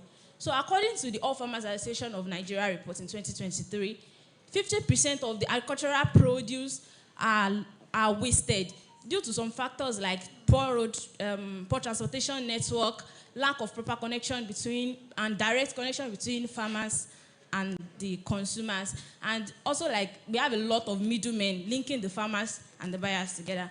So to mitigate this problem, we bring to you Famera. Famera creates a connection between the farmers and the buyers. And it's creating a proper connection between the farmers and the buyers. It also helps the farmers to make precise decision, informed decision, using the AI embedded system. The next slide solution, please. Okay, the Famera helps to create before harvesting of the produce. It helps the farmers to link buyers before harvesting of the produce. Okay, next slide, please. Okay, there's an embedded tracking system and AI that make the farmers to make informed decisions about what to plant, when to plant, and the AI uses, it follows the market trends and the demand patterns. So through that, it can predict the market trend to the farmer. So they know what to plant to be able to sell at a particular time. Next slide, please. Okay, how it works. So Famera is an application. How it works is that your account has to be created. And when your account is created, you put in your required, what you really want. Are you a buyer? Are you a farmer? And then immediately there's an activation of the tracking system. In that process, it links the buyer to the prospective farmer when that produce is to be harvested. Let's say, for example, a big company, let's say Nestle needs corn for its production. It's already been tracked that at this time of the month, we're going to get this particular produce from this farmer. And then there's a connection. Next slide, please. Then there is field inspection. Now, field inspection comes in before payment. We want to be sure that we are able to, that what you are portraying out there is really what you have. And then there is harvesting and delivery. Now, immediately after harvesting, delivering takes place. Next slide, please. Our target market for now is for crop farmers in Oyo State and crop buyers in Oyo State. Next slide, please. And under the buyers, we have the households, we have the open market, which is our normal market like Bodija market, and then we have food processing industries. Next slide, please. Then for the crop farmers, we have approximately 400,000 smallholder farmers. Most places now, they have farmers, and they are mostly found in rural areas. Next slide, please. Then the crop buyers, we are the crop buyers. Okay, Famera works on a commission-based model, and 0.5 to 1% of the transaction fee will be charged from farmers. The market strategy, we are going to be absorbing middlemen as Famera agents, because we have a lot of middlemen, so we are going to be absorbing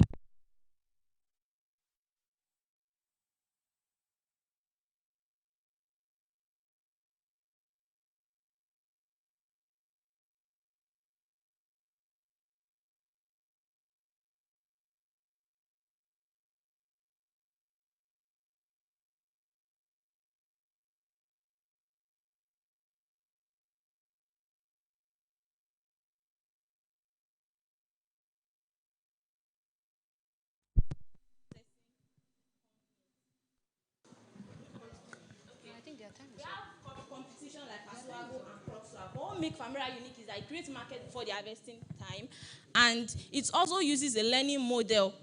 What, like for example, a farmer that wants to sell maize next year, according to the AI, will suggest using the machine learning of the market trend and the demand pattern. It will suggest that okay, like this time next year, this is a particular time next year that maize sells, and this is the type of maize. Maybe people prefer a yellow maize to a white maize. So this is what sells. So the farmer will be able to target that period in planting and also in what to plant. Currently, Famira is in the prototyping stage, and for the next year, we really want to develop our administrative foundation. We want to have a well-developed administrative foundation. So we are going to be doing that next year. And next slide, please. Okay, for the first quarter of 2025, we want to onboard at least 1,000 farmers and 500 buyers. And by the beginning of 2026, we want to adopt a cold storage system, and also for perishable groups, and also. Sorry, actually, you guys have actually used way above your time, because before the lights went off, you had only 48 seconds to go. I was checking it. First statement / question. Did you hear when FamiApp presented? FamiApp. So you heard the feedbacks. Okay, so take that into consideration. So my question now for you is, you said something about, is it feedback to know what to plant and stuff like that? Like the farmers, the AI, something, please explain that part properly first. Okay, the AI allow farmers to make informed decisions, like through the, it forecasts patterns of demand patterns, and also the growth period. It tracks the growth period of plants. Like, okay, maybe for maize now, it takes 3 months to grow. So using that, the farmer can, and the market demand. So the farmer, if in 3 months' time, there's a market, a boom market for maize. So farmers will be able to like tailor their planting towards that time where they will have a boom sales. And I'm sure one of your target audience are the farmers, right? You do realize that regardless of how fast technology is going, you cannot control what goes on with the soil. So if you are saying, and the weather, thank you. So if you are saying they are going to be able to make informed decisions on what to plant and all, so let's assume I have a farmland, and the only type of plants that I can harvest on this farmland is, for example, plantain. And you are based on your stuff, that you're based on your forecast, it's maybe from, let's say, from January to February, it's only maize people are planting and stuff, people are requesting for. How is that information beneficial to me that I cannot do anything about that? And obviously, I cannot plant maize on my own farmland, because that would be a waste for me. Well, for the AI, it's not limited to what to plant. For other farmers, like the plantain farmer that you said now, the AI can also predict what they can do, their practices to increase their productivity. So like what they can do, maybe what they can do to the land, how they can do their planting also. It's not only limited to the type of crop and when. Okay, so this is going to be like the final stuff. And it's part advice, part advice, part question. So the solution works perfectly. As like you have the most realistic growth trajectory I have seen so far with your timeline. Where I'm having a problem with, as usual, the what? The AI. Because trust me, the guys that you're talking to, there's all of these decisions are made based on circumstances beyond control. We don't control the weather. We know when rainy season is going to start and when it's going to end. Same for dry season. So they have to make that decision. For as far as education, what to do and all that goes, it's more of an education stuff, right? So very easy. Education can handle that. You do not need the fairity. Thank you, sir. So, I mean, they've said all, right? But I just wanted to encourage you guys because I know how it is to build as women in our society. And nobody treats me raw. I know how it is. And I'm proud of you guys. Well done. And on my end, I'm also choosing to assist in any way I can. I'm not saying I'm going to give you money, but I mean, I run a venture studio for women, right? So I'm also choosing to help and maybe link you up with some people in my network that have built similar stuff, right? I like what you're doing. I like the honesty in your trajectory. It's not like I have this money now, and in 5 years, I'm going to do 1 billion. Ibulo Timbo, do you get that kind of thing? So I'm on your side. So please feel free to reach out. Thank you, ma. Thank you, ma. Wow, see the smile on her face. Thank you, ma. You're not smiling before. Thank you, ma. This is women supporting each other. Please put your hands together for two of them. And I was quite impressed when I saw the two of them coming out. They were all, this is dope. At least we women, we are supporting each other, right? Team 11, right? Bro, go drag one woman or maybe they support you. All right. All right, hello everyone, it's good to be here. Okay, so I'll just start with this story. It's a very pathetic one. All right, some time ago, a copper who was actually on his way to his service-like location, he got kidnapped somewhere in Kogi State. I mean, there's something wrong with Kogi. And he was actually kidnapped, and the kidnappers were actually looking for 20 million naira to release him. Right, and I mean, at that moment, everyone in Futa actually, they came together, they tried to contribute money, they raised money together, and, we were able to pay, in fact, with the help from the family as well, and they released that guy.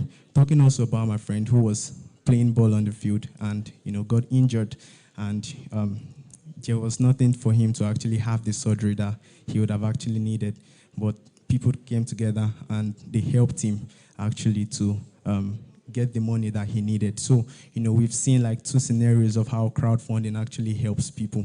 I mean, from events to organizations to humanitarian causes and all of those stuff, we see that crowdfunding is more, is like fundamental in the kind of society we are in. Sorry, the timer is not counting.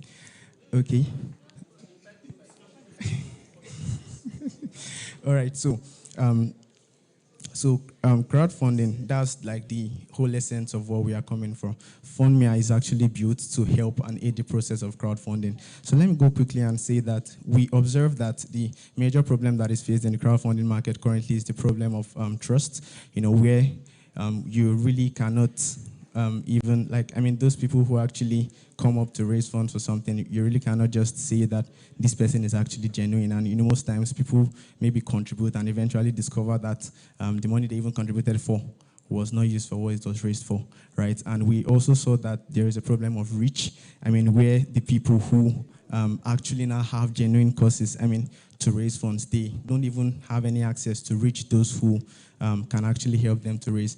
In fact, funding is very fundamental that every one of us here, we are looking to raise funds, really.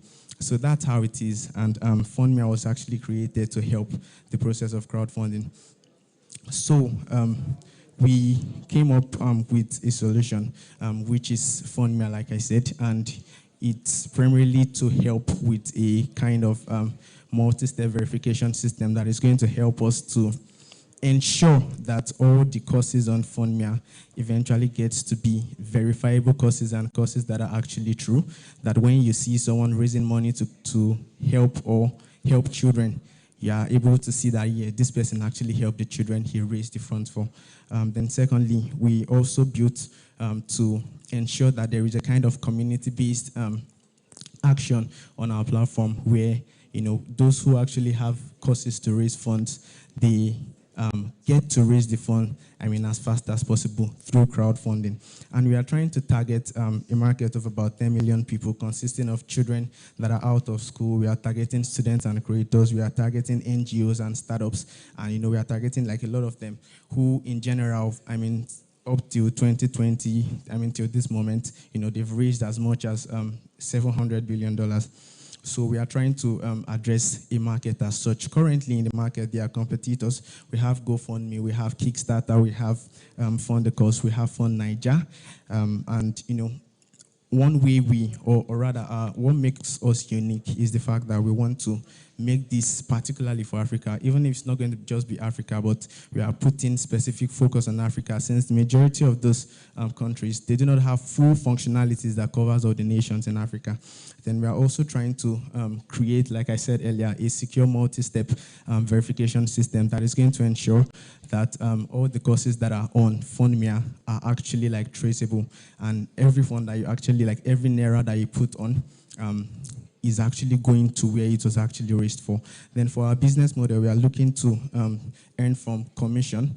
We are looking to earn or take a 4.9% commission from every cost that is raised. Then, for people who are actually going to need extra assistance with promotion on our platforms and social media, we are looking to charge 7% from them.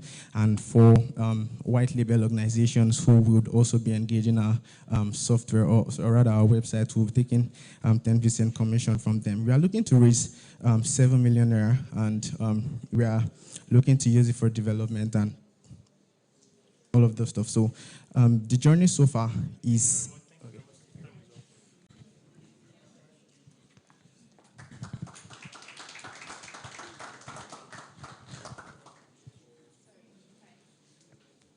Hi. Hi. So you called one of the products that I started. So Fund the Cause, actually. So good to meet you. Yeah, we actually named it. So this whole thing is different because I actually did research on crowdfunding, fundraising, and blah, blah, blah, blah, blah. But all I see is a photocopy. Sorry to say. What's different? Well, okay, so what we are actually like trying to say, or like majorly now, is the fact that we are not going to just make it open in that sense, or like all the courses that are actually going to come on board on to, it won't just be like a random person just putting on, it comes out straight up. It's going to go through a process of verification, right? So that, when everyone comes up, you don't have to be asking yourself that, is this course genuine? We are assuring that every course that is going to be on our tool is going to be a genuine course. How? Through the verification. So we are, for a case like a health matter, we are going to work with health reports and letters and stuff like that from the doctors. Then for people, I can't forge it. yeah, we are also trying to engage like real life conversations with those people. Like at the start, we try to interact with like a couple of people who were trying to raise funds. People that we knew, and the question we're trying to ask them is that, how are you going to convince someone that this thing you're trying to raise funds for is genuine? And You're speaking emotional. So, yes, so you are talking from your own end. Let me ask, let's say that is even the way it will work. Why would I want to use you instead of a GoFundMe? Okay, currently, for Nigeria, you can't, even to withdraw funds from GoFundMe, you can't withdraw straight up to a Nigerian account. It's actually not even designed specifically now, especially for the Nigerian market alone. It's actually like functioning quite all right in some African countries, but generally to withdraw the funds that you've raised on GoFundMe, you can't actually like withdraw straight up into Nigerian accounts. We didn't catch a unique value actually, okay. Because it sounds like the same thing. I could easily put money in. I could use GoFundMe. Nigerians use GoFundMe. You find a way around it. So you get what I'm saying. Products is good, but it's still the same thing like what every other person has built. What we're talking about here is igniting innovation. Do you get me? You have a course at hand, so you need to strike a balance from the innovative perspective, something that makes you stand out. Do you understand what I'm saying? Yeah. I don't know if anybody else has anything to say. So we're good. Okay, thank you. Okay, thank you very much. Man, bro, I feel you, Jerry. You know, when you are pitching something that someone that has done what you what you are trying to sell is there, it's very difficult because, bro, I personally will give you like I will contact my manager. I will discuss with him and see how many thousands of dollars would support you. Where are you? Okay, just take note of my face. Just anywhere you see me. Team 12.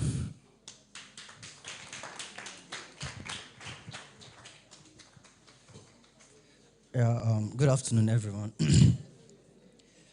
Based on statistics from SMEDAN and Nigeria Bureau of Statistics, it is stated that 50% of medium and small businesses in Nigeria fail in their first year, and 90% of them fail in their, in their first 5 years.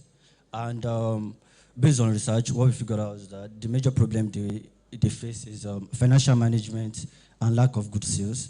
In terms of financial management, majority of small businesses don't really know how to manage their funds yet, which is more of like one of the reasons that why they're having like difficulty in raising funds too. And in talking about lack of good sales too, majority of them closed down because they weren't able to like make good sales when they launch solution. So as for solution, we are providing them financial tools they can use to manage their business operations, which involves the bookkeeping, the profit and loss, the financial projection, and others. And as for marketing tools, we are looking to provide them like tools like customer loyalty programs they can use to like gain customers. Because personally, when I was still doing freelancing, I used to work with small business, brick and mortar businesses abroad. During that time, Messenger chatbot was kind of like still popular then. And what we used to do basically then was we would build a Messenger chatbot and do a customer loyalty campaign for them. And they were able to like actually like make a lot of sales from it. So I believe we can provide a solution to what's it called. Our small businesses, they can actually like what's it called, make more sales and actually grow. All right, so as for the market size, the small business actually contributes to 49% of our GDP, which is around like $215 billion. And based on research, they said 60% of them actually 60% of them make use of online payments, which is the attainable markets, and the obtainable are the ones that actually use online marketing to actually make their sales, which is like the $5.3 billion. So market validation, there are 39 million small and medium-sized businesses in Nigeria. Majority of them make use of internet to make sales, and the other things I've already like told you earlier. So this business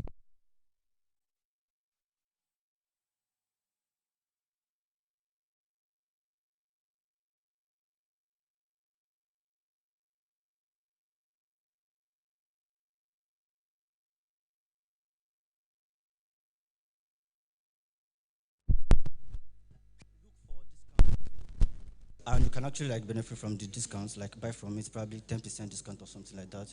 As for the merchants, next please. As for the merchants, you can create you can create campaign and you can move on like to save time, please. Next please. Next please.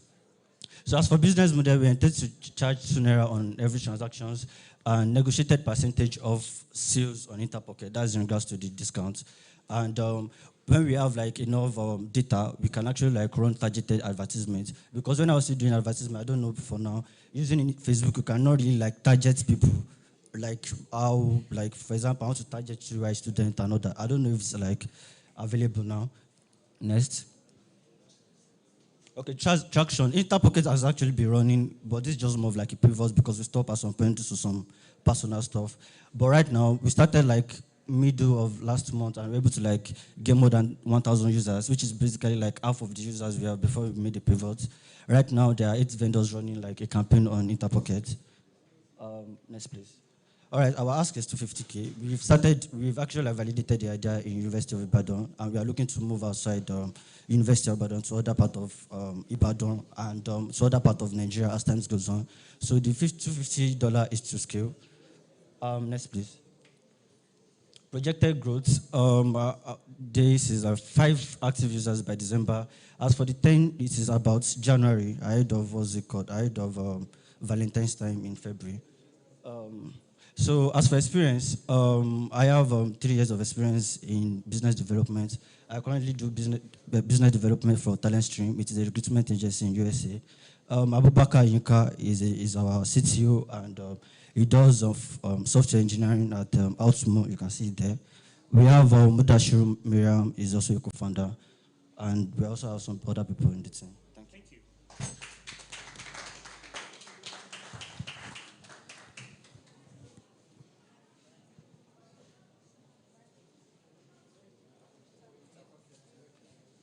Yeah, as for Interpockets, we chose the name before Pocket, so it won't be as if we stole their name or something.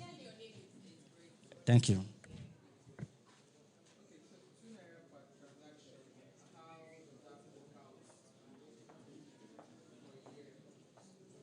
Yeah, so as for tuner per transaction, normally when you send money like from your bank, they charge. So that's basically what we are doing. I didn't get your question. Okay, now on every transaction. On the app. So this is for customers and then on the side of the merchants, or just for customers? From customers. So it's basically like a fintech. So when you send money, you can actually like do it aside from discounts. So as much as you send money on the app, we remove 2 naira. Okay. So on the average, how many transactions do customers, what's it called? How many transactions do customers perform on a daily basis, more or less? Right now? Yes. Right now, we are doing like more than 1,000 transactions in like 3 days. Because we started with process more than 5,000 transactions. So we started the pivot, that was like middle of last month. Okay, so 5,000 transactions, 2 naira, that's 10,000 naira. Yep. And then you're trying to get to 5,000 users, right? Yep. So on the average, if those 5,000 do 3 transactions per day, that's 15,000. That's by December. Yeah, so I'm just saying, so that's 15,000 transactions per day times 2 naira, that's 30,000 naira per day. Yeah. I'm still looking at your math, and it's not. Martin, yeah. Actually, the what's it called? The amount charged on transactions is basically like not that, how will I say it? It's not that lucrative, and that's basically like majority of fintechs are involved in loan and different kind of things. But it is about volume. As soon as we move outside what's it called, UI, as soon as we move to like let's say Ibadan as a whole, there will surely be like increase in transactions because a lot of people make transactions every day. And aside from that, we also get money from what's it called, negotiated percentage based on what's it called, the discounts on the stuff. So it is not about discount only. Whether you want to do transaction, you might decide to use it as your spending app, and also like use it for other stuff, like send it to banks and all that. You're here to make money, Abby. Yeah, we are making. And you're dealing with those that are making money. Yeah, we've actually we've not like made something solid. I'll put it that way. I think you should increase your transaction fee. All right. 2 naira is increase your fee. I don't know, maybe you do a percentage per transaction, but increase your fee. Noted. Do you understand? Noted. So if someone does an 100K transaction and you're doing 0.5%, you know something clean is coming to you. Do you understand? So increase your fee. You are dealing with those making money. Yes. Do you get? Yes, don't be emotional about it. Oh, we want more people. Do you understand? Noted. Yeah, so I think that's all from my end. And I think we're good, right? Yeah. Well done. Thank you. Thank you very much. Thank you very much. Team 13.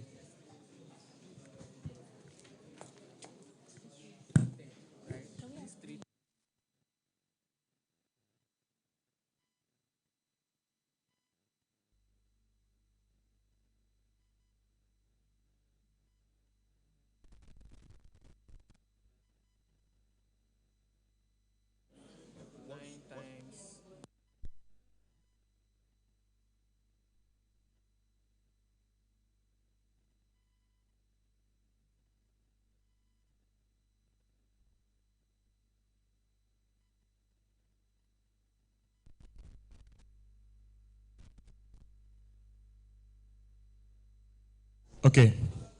So please, the remaining team that are yet to present, while you are presenting, please hit the point. Hit the point. I will say it again. Hit the point. Just like this sound now. Hit again. It's reminding you again to hit the point. So please, because the judges will not be asking you question now. So I believe you've listened to some of the questions they asked from 1 to 12. Some of the highlights they are supposed to mention, but they failed to mention. So while you are presenting, please try as much as possible to hit those points they would have asked you to avoid saying, I said this so. So please, once you are done presenting, you go to your seat, the next team comes on board. Are we clear? Yeah. So team. Oh, they can sit. They can stay close by, but approach it from this point. You're not going to get a chance to clarify, because a lot of the questions I've been asking, they've been able to say, "Oh, this is what I thought. This is why this is." You won't have the chance to clarify. So your 5 minutes, you already know what kind of questions you're probably going to ask. Just go straight to the point. Tell us, wow us. Let me put it that way. So you have.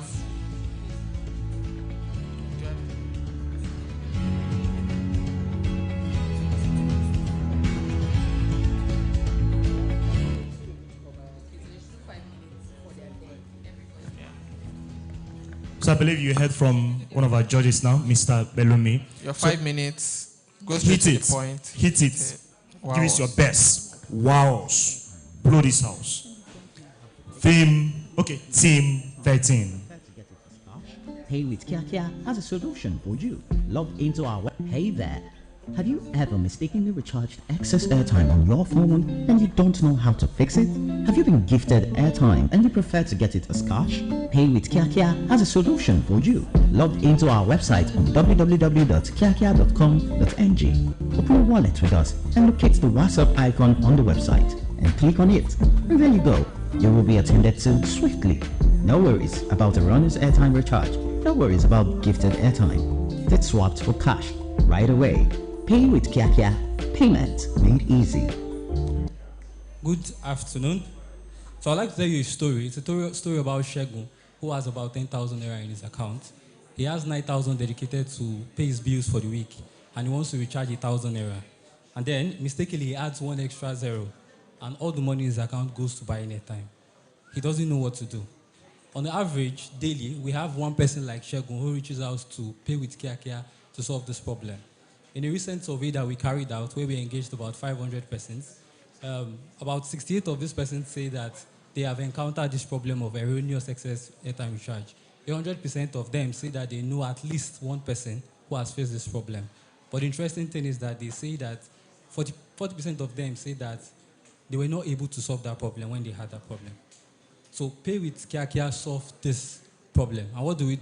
We buy off excess airtime from people and convert it to cash. So let me break it down. For example, you have 10,000 naira worth of airtime to sell off. You go to www.kiakia.com.ng, create a wallet, and then you click on airtime to cash conversion. You enter the network you want to convert. You also enter the amount, and then the number pops up for you to transfer to. And then we credit you.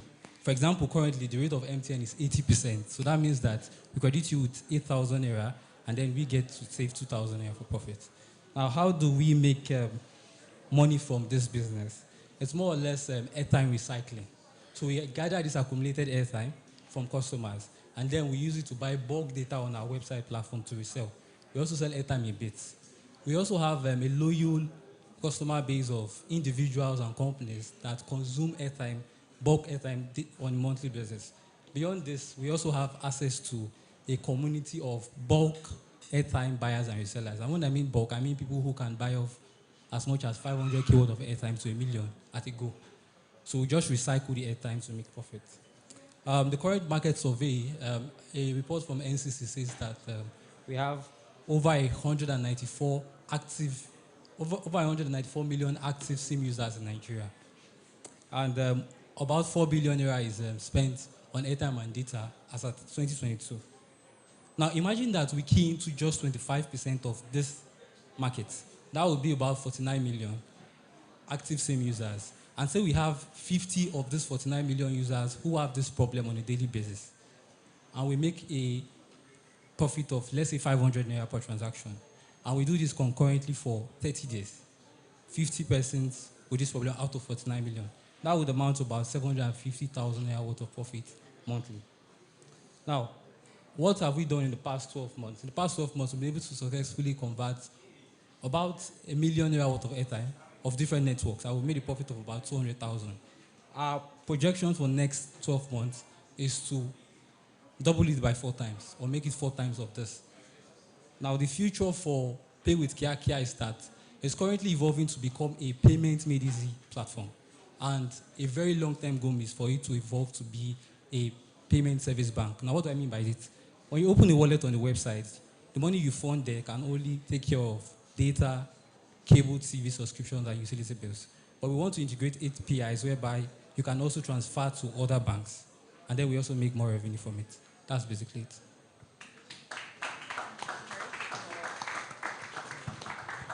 Okay, just stay around. Team 14. Please just get ready once they are. Team 15, get ready. Team 16, 17, 18, 19, 20, 21. Just stay close by, please. So once they're finishing, you are.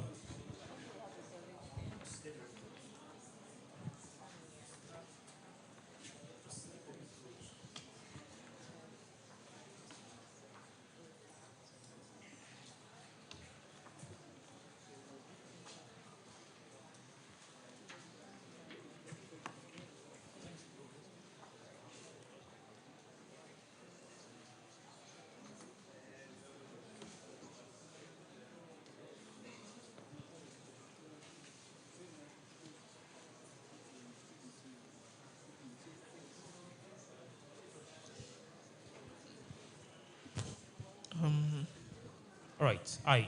My name is Michael Aditoro. I'm the CEO and co-founder of Cookit. Okay, good afternoon. I am Olale Daniel. I'm the CEO and also the co-founder. All right. The year is 2023, and we still have couples get stuck in traffic trying to get food stuff for the market. We still have single mothers or single parents choosing between staying with their kids at home or going to the market. We still have young adults choosing junks over food because of the hassle of cooking and the hassle of getting their food stuff. And we have married women carrying heavy bags of food stuff. Cookit offers a seamless and convenient, stress-free foodstuff shopping experience for our users. We provide a unique and value proposition of a seamless doorstep delivery system, and we're looking to integrate AI and e-commerce so that we can provide a food plan for our customers and ensure that, depending on the kind of person you are, we are able to give you a structured food plan for you. If you're a tech bro, a tech sis, depends on like a bodybuilder, things that you do, we suggest food plans for you that you can use to keep yourself healthy. Our customer target includes families, working class, students, restaurant kitchens, and events.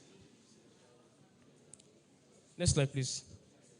So according to African Development Bank, Nigerians has 45 million people in the middle class and upper class region, state, and that gives us a total addressable market of 45 million and a serviceable addressable market of 6 million with a total market of 600,000, depending on Ondo, Ibadan, and Lagos. We validated our idea in Futa, where we did about 221 orders in 4 months. With so coming to that, so the business model, customers customers use our platform. We don't have a platform yet. We use WhatsApp Business so far, and they order the food stuff based on what is on our catalog. Once they order, we get it delivered to them, and that's what we've been doing so far for the first 4 months. And now we are looking at having our app ready by the end of November, so that we can gain more traction. So we started with about capital of 80,000 naira, and we've done about 121 orders with a revenue of 830,000 naira and a net profit of 62,000 naira, 312, giving us a total net profit margin of 7.5%. based on what has been said earlier on the projections and projections, this is for 5 years. 5 years time, I'm looking at doing 1 million orders, 7 million revenue, and profit of 20 to 35%. But for 2024, we seek to do, by the end of 2024, we seek to have done a total of 100,000 orders with 10 million revenue, with about 15 to 22% in profit. And so this is what our customers have said so far through Google reviews. We have some Google business review. We have done some on Twitter, some reviews on Twitter and all. So next slide, please. So this is what our products will look like after we launch soon. Next slide, please. Yeah, we have a 9-person team of seasoned professionals with 15 years of experience in business, technology, commerce, logistics, customer service, and marketing. I'm the co-founder. This is the CEO. Next slide, please. Next slide. Yeah, for the expansion plan, with the $50, we're asking for $50,000, and we use that to push our marketing. Hire experienced staffs, secure partnership with big firms. Once we'll be able to get partnership with big firms, so we're able to do the big numbers, and we're able to show a track record of large market share. We also partner with logistic companies for now, and based on the funds we get, we're able to maybe have our own logistic company. Thank you. Thank you. Team 15. Please don't go. Just stay around. Don't go. Just stay around. Don't leave. Thank you. Okay, so hi, good afternoon. My name is Temilulu Atesi, and I'm representing FlinkUp. FlinkUp is a crypto white label exchange for you. So what we do is that we help you to create and integrate your own crypto exchange in just 5 minutes. And that is the problem we are solving, is that we're removing the technical hassles, the technical skills required to creating a crypto exchange for these crypto traders. And also we are removing also the problem of high costs, where crypto traders, most of these crypto traders prefer to trade on WhatsApp and Instagram because of the high cost of building a proper crypto exchange for themselves. So we are taking away those problems for these crypto traders. So, and also on with our software, we are also able to, the next slide, we're also able to remove the problem of manual trading processes, manual rate updates, and the limited trading hours of using WhatsApp or Instagram to do your trade. Our target markets is OTC traders, gift card traders, crypto traders, and so OTC traders, next slide. OTC traders, gift card traders, crypto traders who like to trade around the clock would be able to have a proper crypto exchange that would help them to do this. And individuals and companies and crypto enthusiasts who would just like to have a crypto exchange of them for themselves would be able to do so without any technical hassles, without any stress. Our market opportunity is set at $100 billion. Because the need for crypto keeps increasing day by day. But in Africa here and also in other parts of Central America and Latin America, these crypto traders are not able to meet the markets because of limited trading hours and other problems that we've identified. So FlinkUp is positioned to meet the needs of this market. How do we get revenue? We get revenue through our sign-up fees. Users pay a sign-up fee. They also pay a monthly subscription fee, and they also pay a certain fee on every transaction done. Revenue growth. Next slide. Our revenue growth, we've launched, we started in January 2023 this year, and we started building in January 2023, and we launched in February 2023, and since then, we have a monthly return of $3,363 stay on that, and a total revenue of $26,907. We plan to grow Flink Up by 1,000% in the next 1 year. That is times 10 of what we currently have now. Competition in the market, we have OlaX, we have One Liquidity, and we have CoinsClone. And what makes us different from this, our competition, what gives us an advantage over our competition is that we are focusing on Africa. We are providing a unique African solution, and we're also able to keep our running costs very low. So we're able to give a very affordable solution to these crypto traders. Next slide. So this is our numbers at a glance. The next slide, please. We are hoping to raise $60,000 at a valuation of $3 million, and this would help us to release a version 2 of Flink Up. It also helps us to extend our market reach to Africa, to Central America, and also to Latin America, which are the places we've identified that have these crypto traders who really need these services, but do not have either the fund or the technical skill to create a proper crypto exchange for themselves. I'm also looking into the vertical integration of Flink Up. Thank you. Thank you very much. Team 16. 17, 18, get ready.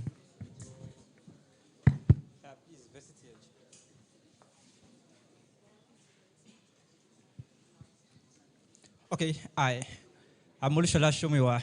Next slide. Yeah. Kazim Olajide Bashir wrote UTME 12 times before securing admission. Next slide. Simon Godwin Idoko wrote UTME 6 times before securing admission. Next slide. According to a report from JAMB, 1.8 million students wrote UTME in 2022, but only 21% scored 200 and above out of 400. Even after a research and innovation process involving 1,200 students, we realized that each student has many challenges. You hear them say, "Sir, what are my chances of getting computer science at the University of Lagos with A1 physics, B2 chemistry, B3 English, D7 in mathematics?" This shows that students not only need preparation, but also guidance to navigate the complex admissions process. Next slide. Varsity Edge is a game changer. Think of it as Zoom for admissions preparation, where students can attend daily life classes, receive study materials, clarify their doubts, and do mock tests that help them identify their strengths and areas they need to improve before the exam day. We leverage on historical admission data to help our students make data-driven admissions decisions. This helps them to avoid missing potential opportunity and setting unrealistic goals. Just like dialing *310# to check your balance, students can now check their admission requirements and receive personalized guidance regardless of their location or internet access. Next slide. Our products include the virtual tutoring, the mock exams, admission analytics, AI advisor, which will be integrated via USSD, WhatsApp, and Telegram. Next slides. We make personalized guidance available anywhere and allow our customer to make data-driven admissions decisions. This sets us apart and allow our customer to have an edge over their peers on the competitive admission journey. For each of our daily life classes, we share study material that students can later download and access on their mobile device at a less affordable price compared to our competitor. Next slide.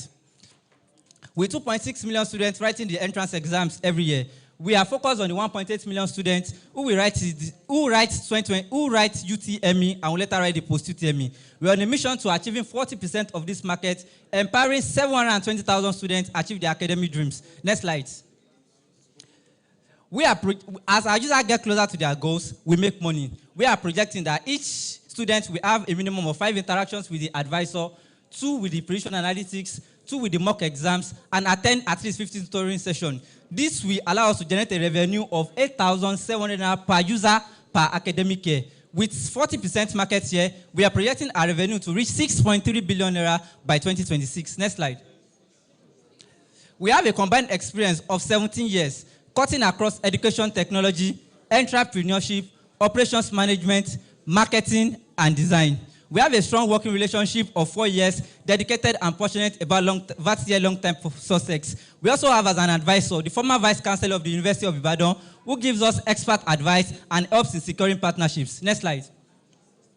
So far, we've organized a virtual tutoring program for University of Ibadan aspirants and generated 640,000 naira in 79 days. We are currently in talks with NCC and telecommunication company to establish our USSD code. Next slide. We want to raise 50 million naira, of which 20% will be used to implement our go-to-market strategy and 80% to further develop our product and speed up our operation. Next slide. We are on our way to igniting our innovation and empower students on their academic dreams. Thank you.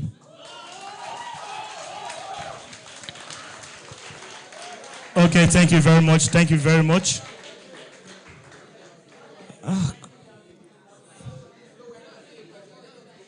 Slide. We are not asking you a question. The money slide, I just need to see. The money. The money parts. Back.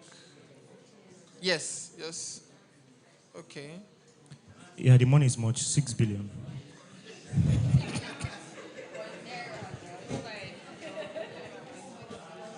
Okay, before I call on the next this thing, because we won't be asking them question, or the judges won't be asking them question, please, they need to concentrate on what they are saying. So please lessen the noise, I beg you.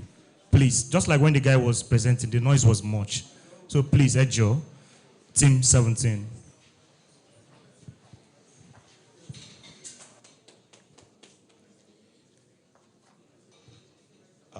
Hello, everyone. I'm Olaleko Akinwale, and I'm presenting to you Pastor Paul. All right, but I'll share a very quick 2 stories. Yeah, one of it being my friend sells perfume, and I patronize her.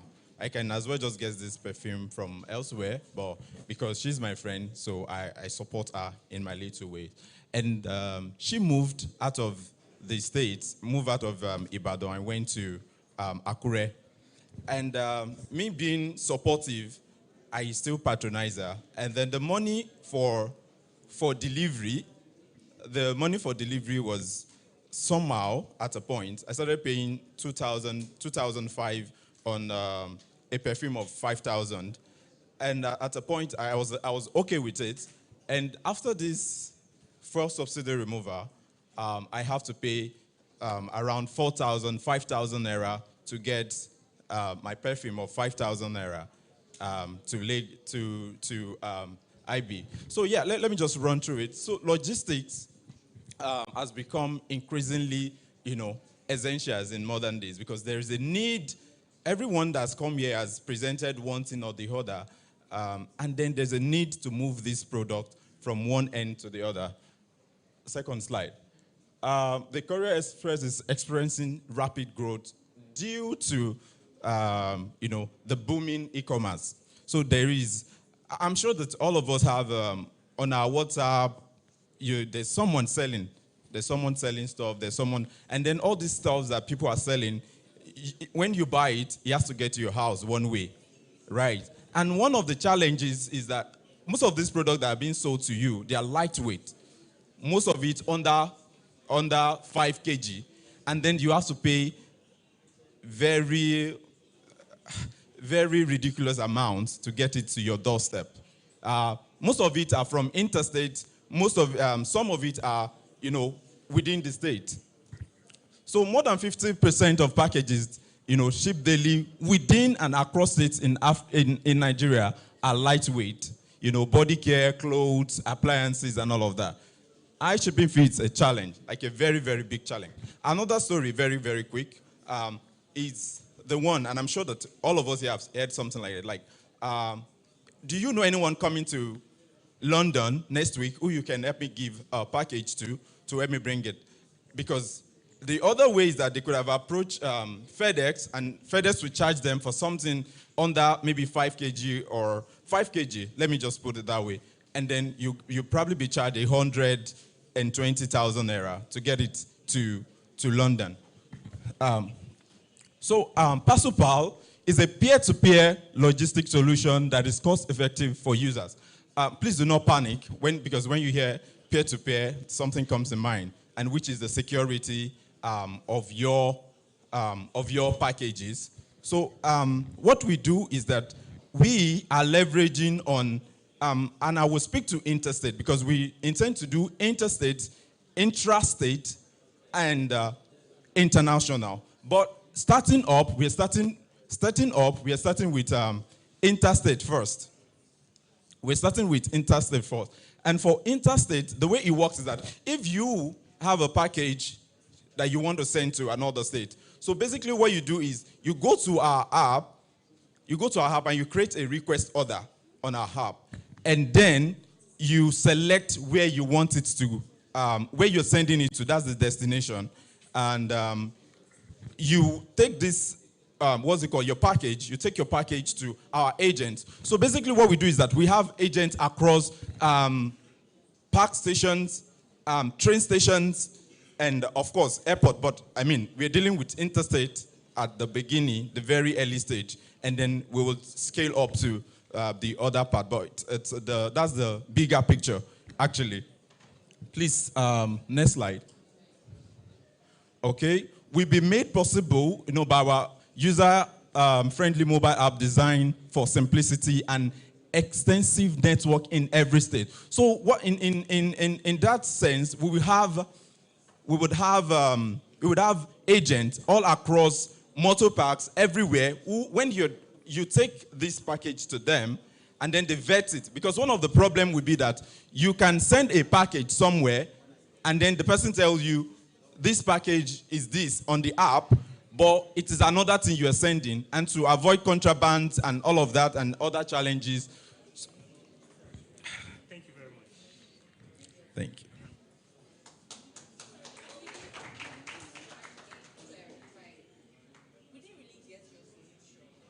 Okay, my solution is, cost-effective delivery.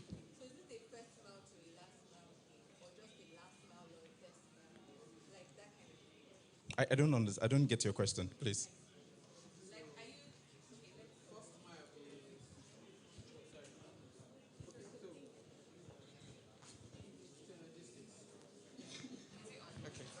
Okay. So in logistics, there is like a flow, more or less. Yeah. I am, say, manufacturer, wholesaler, retailer. Manufacturer to wholesaler, first mile, large stuff. Then, retailer to you, delivery Right. person, I think I can. last mile. All right. So I think I can is answer it that. first mile or last mile? Last mile, actually. But in our first stage, we will do in our last stage, we will do last mile when we are scaling. But right now, what we do is that you as a vendor, you're selling stuff. Someone buy from you, and then you need to ship it to another state. So basically, what you do is that you package it, and then deliver it to our agent, and our agent transport it.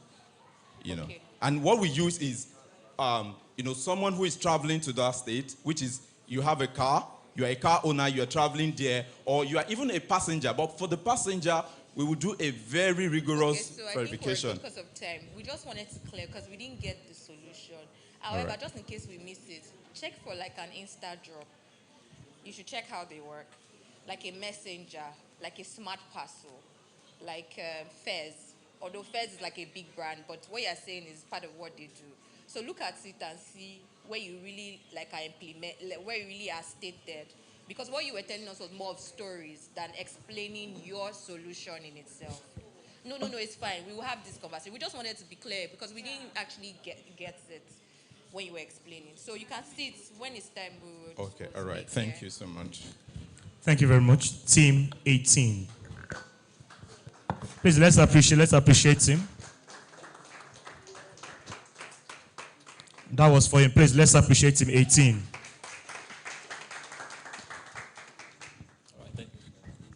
Good afternoon, everybody. Yeah, my name is Oloyede Emmanuel.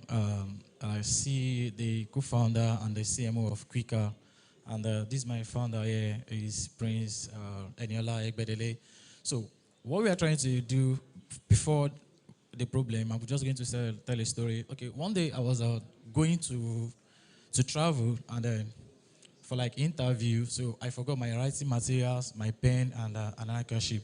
So I need to just enter a store, a supermarket, to just get all these things. Unfortunately for me, I didn't know it was during their peak hours. I had to wait for like close to like 20 to 30 minutes after picking up all my items to the cashier before we finish. Eventually, I missed my train. So one of the problems we are trying to solve is we are trying to solve the delay time at the peak hours of some of these supermarkets because it can be annoying. So I'll just give to my founder to speak for the solution. Hello everyone, my name is Prince Eniola Egbedele and I will be talking about Quicker. Let's look at what it does. Next slide. Okay, here's our problem statement. Next slide. So number one on our problem statement, we all know that there's a long checkout system in stores, big stores like Palms Mall, Foodco, Pinnacle in Ibadan, Spy in Lagos, and so on, which does not allow some stores to meet their revenue for the month and for the year. Next slide, please. Some stores have limited payment options whereby you can't even make transfers. You're only limited to cash and card, and which cause delays in the queue and also don't allow some stores to meet their revenue for the month. Next slide. That's why we are bringing our solution. With our solution, when you reach any store embedded in our system, you just scan the QR code of the store and it will tell you that you're in a particular store. Like the example here, welcome to Foodco. When you're in that particular store, you just scan the barcode of that item and it's going to show you what the item is all about, and you can add to cart and also check out from it. Next slide. Now, we have divert payment option whereby you can whereby you can use your mobile wallet, your credit card, and a virtual bank to make payment. Next slide. Digital receipt. A lot of people use digital receipt for tax reporting and all. So instead of the paper faded receipt, we can use this. This will be sent to your mail anytime you make transactions. Next slide. Next slide. Target audience, time press shoppers, taking service like us, yeah. We have the impulse shoppers and all. Next slide. Target audience are also retailers, large retailers like the supermarket and the stores to manage their funds and their solution. For the seed funding, we are looking at 15 million naira to complete our product development, and we are using 25% for the marketing and the user acquisitions, 20% for the operational expenses, and 10% for legal compliance, and 5% for reserved funds. Next slide. Okay, yeah, my name is Prince Edina Igbedele, and I'm the CEO, and I'm also a developer at ceramics, and I also have developer relations. Next slide. Concerning the business model of this, we charge 3% per each transaction a user is 3 naira per each transaction a user is using our mobile application. Thank you.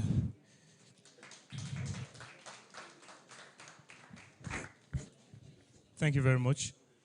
Team 19. Team 19.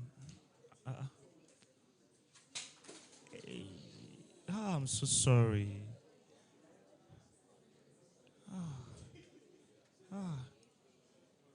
You've won already. Thank you.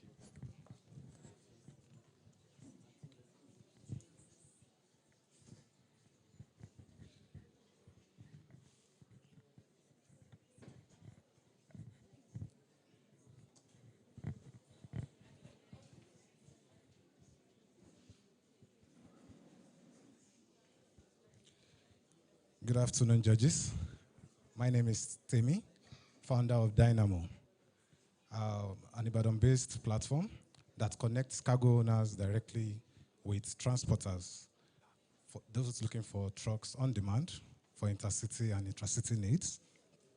And what is the problem?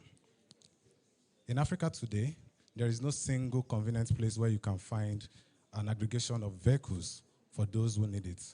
And the way it works today is that businesses, cargo owners that need trucks call agents or motor park boys who act as middlemen to help them find vehicles on the streets for them to use.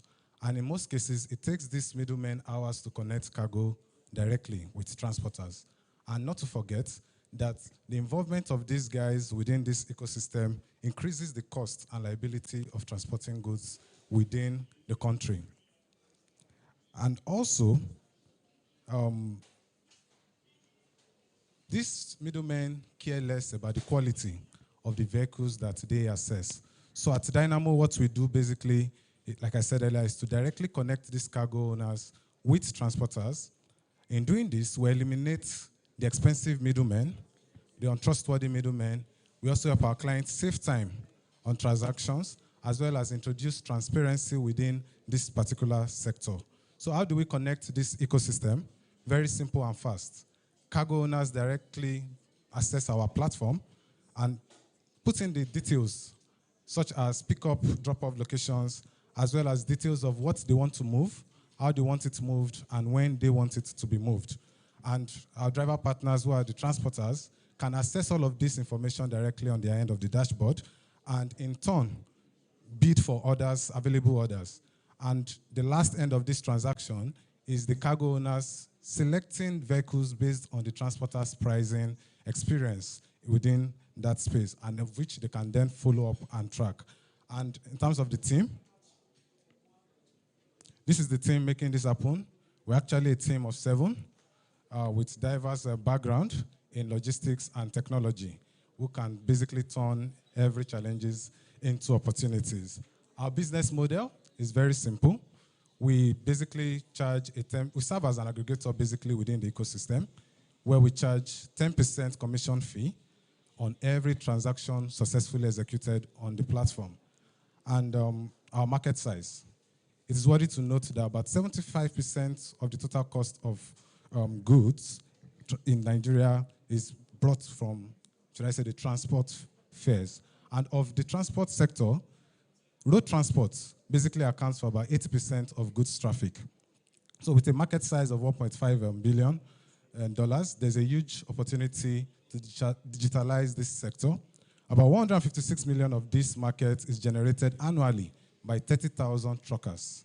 And we are basically targeting 5% of this market share on an annual basis.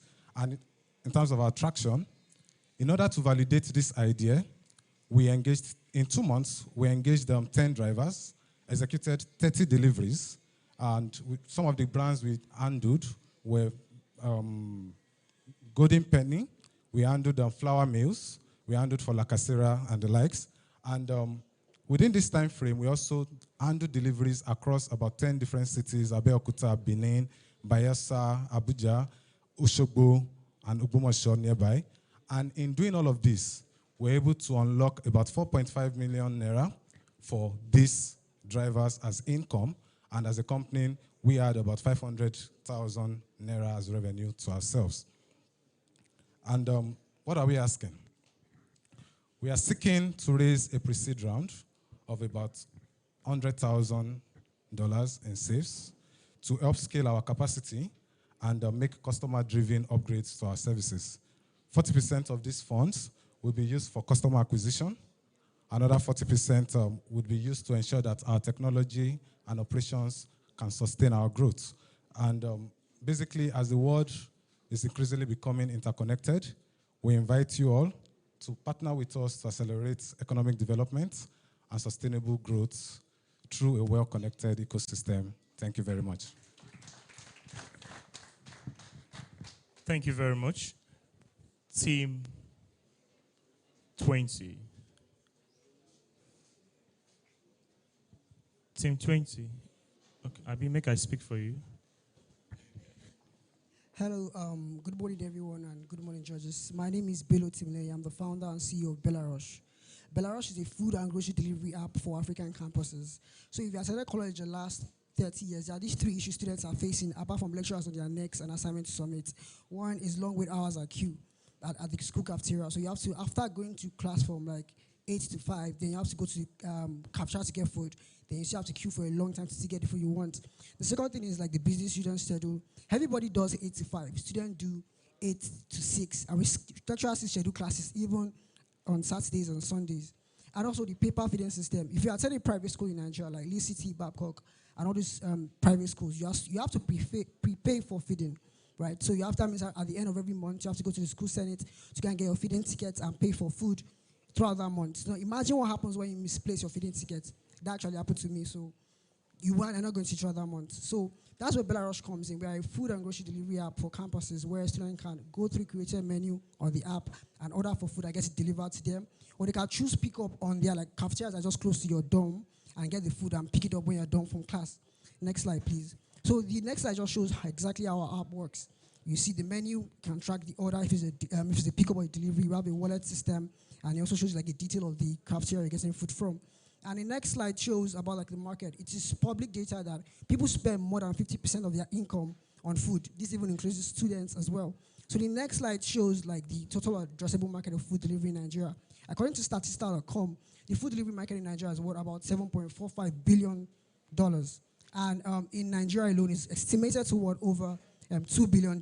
And we believe that we can actually cover 15 million out of that $2 billion. Now the next slide shows the math. So there are over 2 million university students, and there are about 20 million polytechnic students, and there are over 1 million professional students, business school, law schools, all those professional schools. So if you do the math, that means you have a combined population of 23 million students, estimate. So we know that the next slide shows that if we can just capture 45% of that market, right, that means that's 10 million students. And if 10 million students can just spend, if you can make 2,000 naira, that's $2 a month from just those 10 million students, that will give us an annual ARR, annual recurring revenue of about $240 million, which is actually possible. So the next slide, please. So the next slide shows our attraction. We launched in March, that's the end of March, and we've delivered over 11,000 orders. We actually crossed 12,000 orders about 10 minutes ago. And we've done gross merchandise value of almost 24 million naira. We have over 1,000 users. We are currently operating in one university, and we have over 500 active users that order at least 3 times in a month. So this shows our data. This is the list of the top 10 students that are on our app. They've spent over 200K within the last 5 months, and they've ordered at least 100, and that's the top 3 people. And the list shows our top 10 users. The next slide, please. The next slide shows even our restaurant themselves, the restaurants on our app, that they are making money. On last week Friday, a restaurant on our app made almost 140K in a single day, doing over 60 orders. Next slide, please. So this is how we make money. We charge delivery fee, and we charge service charge of 5%. And we are also planning to introduce Bella Pass, but it's not on the app yet, where we can just look for a way we can use maybe artificial intelligence or just normal data to show people the amount of food you consume in a day. Do you consume more of sugar? Do you consume more? All those kind of things, but we've not done it yet. So, but the second shows how we'll make money from the restaurant too as well. We also charge the restaurant a 3% commission on every order too, and we also charge them for ad space. But we're also planning to introduce a cloud kitchen kind of stuff, but we have not worked it out yet, but we are planning to introduce it. Next slide, please.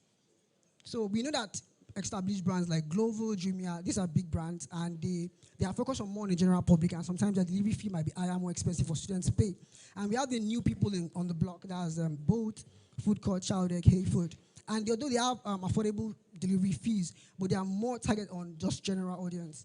But Belarus, if you look at all the private universities in Nigeria, they are located in almost the middle of nowhere, like Babcock, like Convenant. They are in isolated locations, right? So that means Food Court cannot work there. That means Hey Food cannot work there. That means Jumia Food cannot work there. That's why Belarus steps in and fill in the gaps in those places because they are in isolated location. Even like the redemption camp itself, there is no food delivery service there because it's in an isolated location. It is not in a city or a metropolitan place. Next slide, please. So one of our innovative features is called the Tray. It's like TikTok, but for food, where you can see videos and pictures of food before you buy them. So you can scan through the videos and pictures of food before you get them. Next slide, please. My time is almost up. So Thank you very much. Thank you very much. We're good, right? No. The last. Yeah. Wait, sorry. Which campus? We're currently active in Leeds City University. That's just here at Tokyo. Leeds City. Yeah. Okay. And your competitors are Food Court and Chowdeck. No, because we are planning to expand to all universities in Nigeria. So we know that by the time we go to Unilag, we have to face food court. Okay, that's A Food and Chowdeck and Jumia Food. Yes, they launched like about a month ago. So.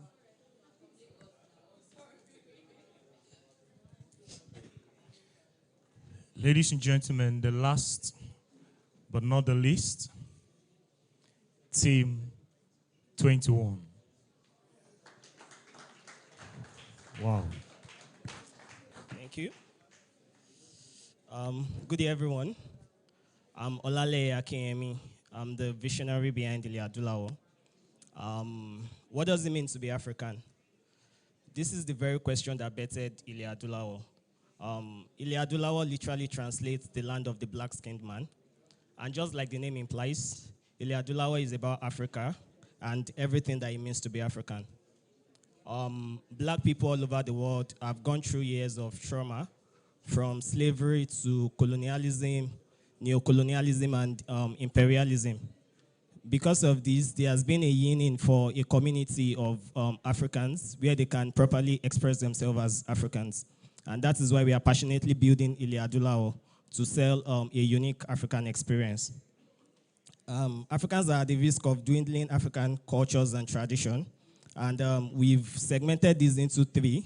Our platform tackles three major problems, and that's education, stories and events, and commerce. For the education part, we have a blog and vlog on our platform where you can go on and read about stories about African people, African leaders, tourist attractions in Africa.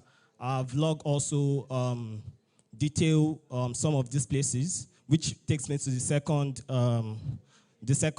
part of the platform, which is the stories and events. For the events, we organize trips and tours around tourist attractions in places around Africa. We've been to Eminjesha Waterfall, Olumo Rock, properly documenting the stories of these places and changing the stereotype around the people, the places, and showing these places in a good light. Our business model is B2B and B2C. For the B2B, we have an artisan network where we bring sellers of authentic African products, empower them, and upload their products on our website, where anyone anywhere can be part of a global force that can secure a piece of authentic African tradition for themselves. You want to join me? I have limited time. In the past 12 months, we launched December 18, 2022 with an event that we called the Palm Wine Party. And Palm Wine Party seeks to give you that African experience. We had a stage play, we had a live band of African music, and trade fair of African arts markets.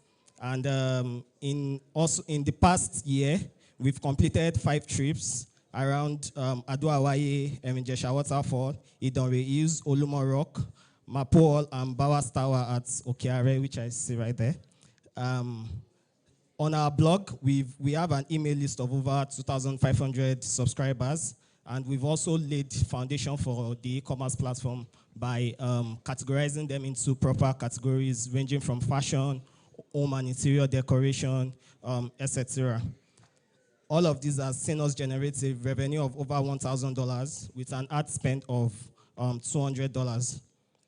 For the next 12 months, we asked our investors here for $10,000 to be able to open up our e-commerce platform properly.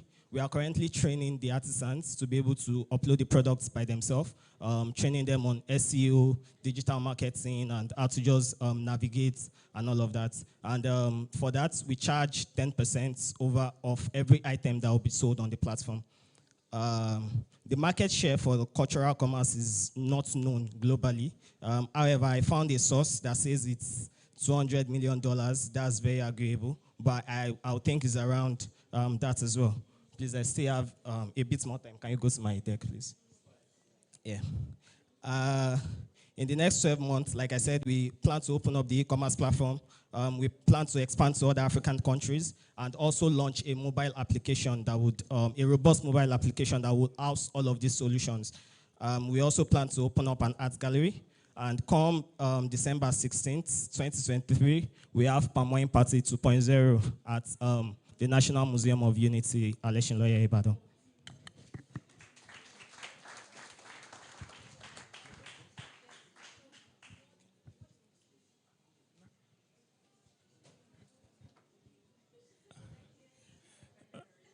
Okay, thank you very much, the African man. I'll call you, pardon me to call you, permit me to call you the African man.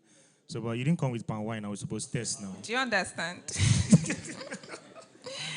So, Okay. I will give feedback on his presentation because, yeah. So, I'll just give one. Okay, so for this last presentation, like it's very dear to my heart because I like creativity, and it's very different. It's like putting the different buckets of art that we have, putting them together and making it an experience while using technology. That's my own explanation of it. So I love it, and I can't wait to see what it will cascade into. I can't wait to see your everything is as realistic as and earthy as what you're building. You're putting an experience to it. It's great for me, and I love it. Thank you.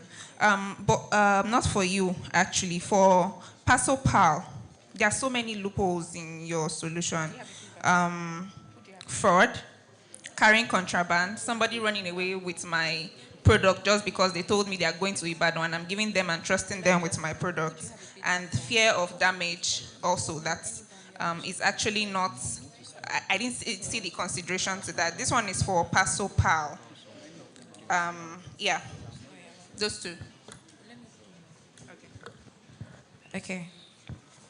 So I think I have a feedback for Kia and Cook It. So quickly, Kia, I think you have great products. I need you to look at the circular economy approach to your brand, because there's something there in that terms of circularity, if you understand what I mean by circularity. Yes, so you have like a great product. So focus on circular economy. Let it be one of the things you're selling. It's a big game in the market. Circular economy, or it's also called circularity. So you could check it, how your startup is intertwined in different things that are connected, right? If you're doing a recycling, it'd be like you're collecting products and you're creating produce. But in the terms of what you're building, look at the circular economy approach. Then the third thing is, we didn't get your ask. Yes, there was no ask. Okay, it's fine. Maybe later. Then Cook It. One of the things I think you should look at is, since you're doing local, for now, please look at order tracking. It's very important, and it keeps customers. I live in Lagos.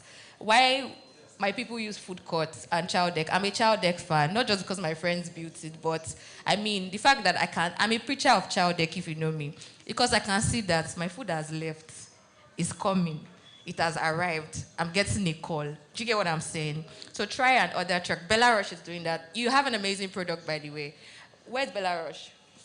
Food is something I'm really interested in. We're also building a food startup ourselves, which we just launched about a week ago. So food is something that I'm really big on. So order tracking is very important, please.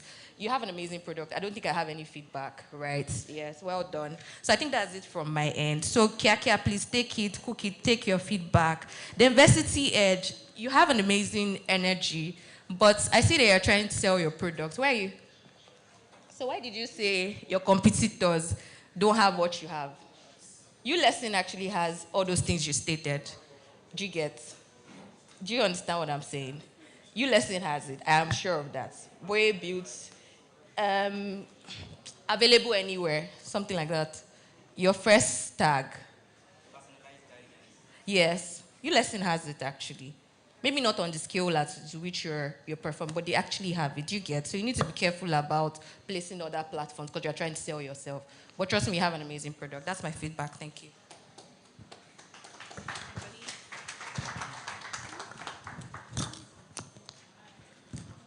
I think my feedback is to very varsity edge. You may want to go and I don't have the data in front of me, but I'm thinking that the jam pass rate is increasing.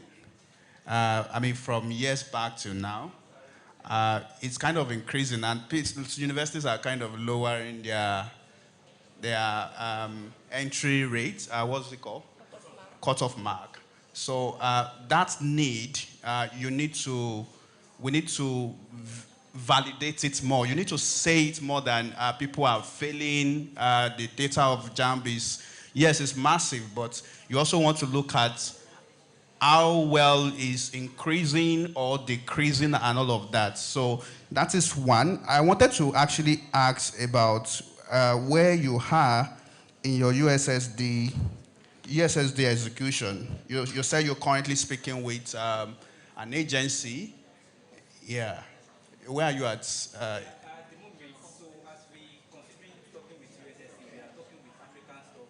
Where, I mean, in terms of milestone, where are you towards achieving getting the USSD? Okay, what the problem is that we having right now is the finances. We already with the sample. 50%, 70%, 100%. Where are you? Okay, we are 60%. Okay, great. That's it from me. I mean, for Varsity Edge, and well done to everyone. I'm excited about what you guys are building.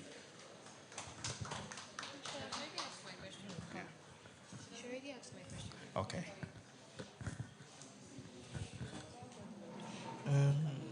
Let's see, first best checkout.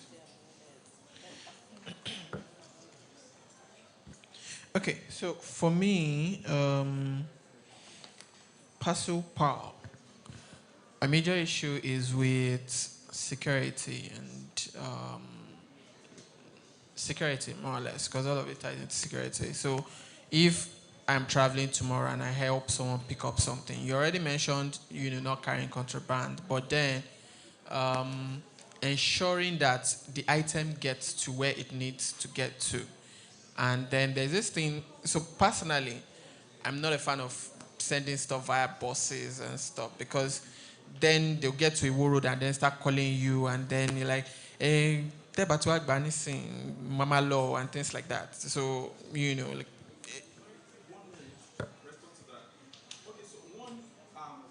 When you're dropping this with an agent, all right? So you're dropping it with an agent gets it, and then vet it. So there's no security about. So the agent that gets it do the verification, know what is inside here. No. You've already covered contrabanding and all of that, right? I am talking of the verification of the actual person who's bringing it. So, for example, if you're going to a park and you're sending it to a park, if anything happens, people can go back to that park that this driver that left with this car or at this time, we didn't get the item. How do you do that from an individual perspective? All right, so how we do that is that our user includes car owners and bus owners. For now.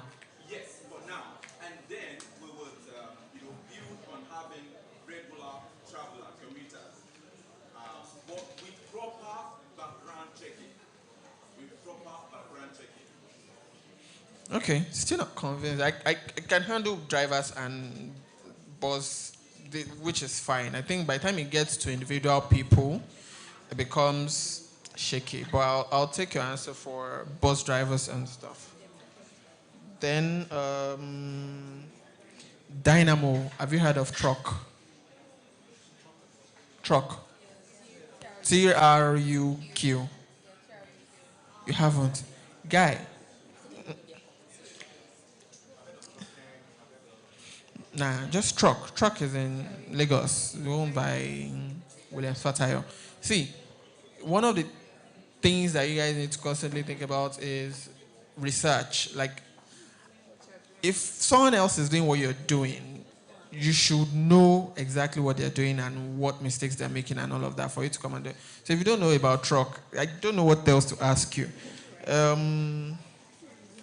Cook it. You already know price pally, right? So I think similar model with the added premium parts, which is fine. So that works for me. Quick here, fast checkout. When people start moving to that other side, so one of the things you have to think about the secure part of things. So they scan it, and then they have to do a checkout. So what happens at the point where they're moving out of the store? So you don't want a situation where, for example, is someone else going to scan or check the items that you've picked from the stuff to ensure that you're not stealing stuff and all of that?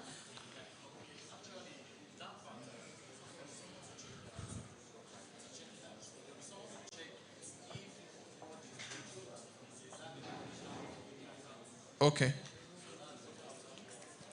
All right. I think that covers most of it from me.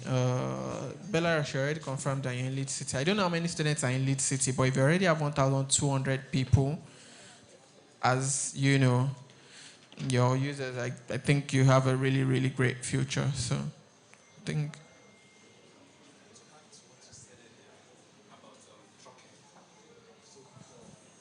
For us here in Ibadan, we've not seen trucking, so to say. So the companies that we're basically looking at as competitors is Kobo 360 and Lorry. And for now, Kobo 360 and Lorry, their service offerings doesn't really target the drivers per se. Their focus is more on these FMCGs in fulfilling their orders and have nothing solidifying them with the drivers. So what our special offering with the drivers is that we're able to guarantee them reverse logistics. So one of the reasons why there's an high cost of goods all over is because drivers taking your goods, say for instance from Ibadan here to let's say Ilorin, and then it's empty coming back. Come back empty, so he has to put the money on it. So what we assure such drivers is that you find going something there, coming back. You get something coming back. It reduces it, and is that trust working with us? All right, no problem. I think that covers all of it for me. Yeah.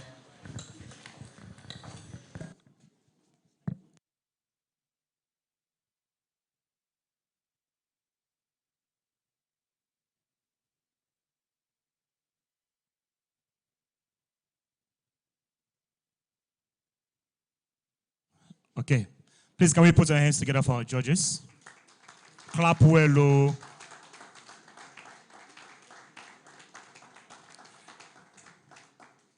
You still want to clap for them?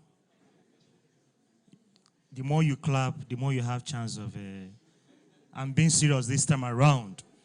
Now, please, clap for yourself, please. This clap is for the people that we are here, watching us and the spectators. Now, please, can we put our hands together for the contestants, please?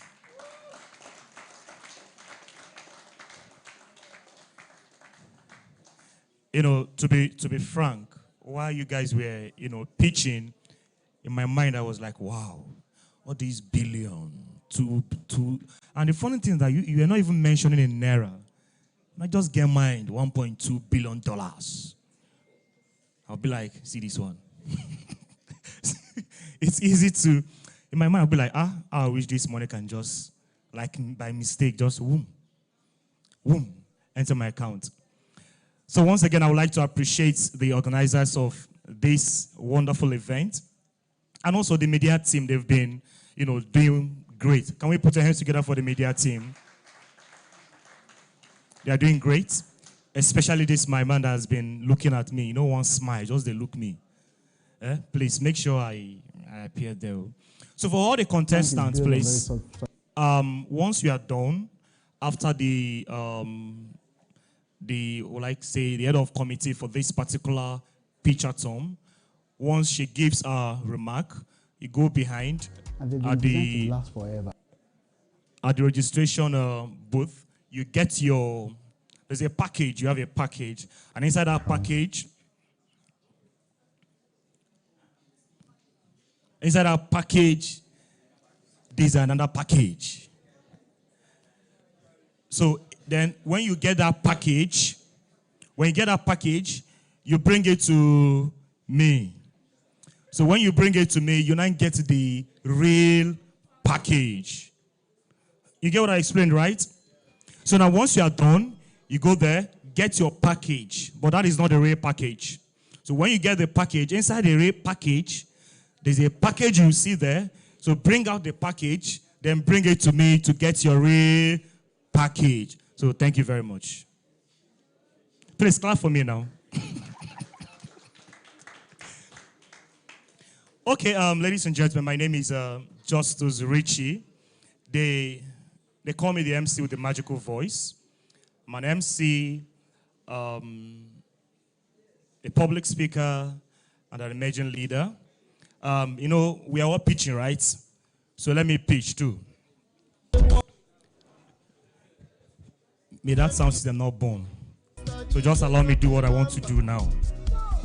So now I'm an MC. I do more of corporate events, seminars, conferences, and weddings. And I don't want to mention burial, but a burial they call me, Sha. Birthday. DJ, wait. DJ, you didn't play music since, so. I know it's time to play music. I'm pitching. So I'm also trying to see if I can win my slide. So now, second slide. My unique value. My unique value is that when I mount the stage, you have no option but to pay attention to me. Any other question? My market what? My market what? Shame. Okay, my market share. My market share is over. That question hard though. Any other question? Okay, yeah, you get 20% commission for referral. Imagine if you call me for an event. Imagine if you refer me to an event and I charge them like 300,000 for a corporate event. Ah, guy, you're a big boy. Imagine 20% of 200,000. Just imagine. Sorry? My revenue. Well, every year, at least I handle nothing less than, let's say, at least in a month, I handle nothing less than 4 or 5 events. So let's say in a year, I handle like about, let's say 50 events. So my revenue is around 5 billion K.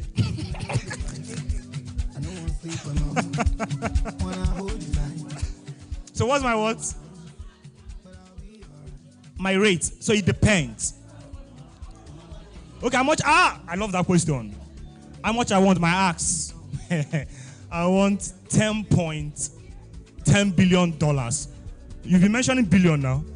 All the persons that mention million, they ask them a lot of questions. So once you mention billion, they won't ask you questions. Another question? You see? I mentioned billion, everybody. No more question. Account number. I love that one. 3060-419. Okay, dollar account. Actually, that's my dollar account. Okay, BTC wallet. Oh yeah, send me your account number. Hey, yo, send me your number. No, send me your number so I will send you my address. I should call it off head. Even the person that's founded BTC cannot call his own address. A guy how far now. If you know what, help me, tell me. But you deserve to stress me. So that means you know what, help me. Another question? So please, I'll call my phone number. And interestingly, this is my 7th month in Ibadan. So I'm also new in Ibadan. I'm from Enugu State. A typical Igbo man. You know, Igbo man to the call. Any Igbo man here? Wow. Even one person. Now, one them, where are you? My container just landed. Okay, I'm gonna call. You can check me out on Instagram. If you follow me now, I'll follow you back immediately. I know they waste time. If you follow me, I follow you. If you follow me, go to heaven, I'll follow you, go to heaven. So my Instagram handle is Justus_Richie. Please follow me now so that I will follow you back immediately. My Instagram handle is Justus_Richie. So if you follow me, I'm going to follow you back. Like I said before, my name is Justus Richie, and they call me the MC with the magical voice for all corporate events, seminars. I'm your best blog. Put your hands together for me if you want to clap now. Clap. So while we wait for our judges, so because now we're about to mention, DJ please, I'm about to make an announcement. We are going to mention the first 5.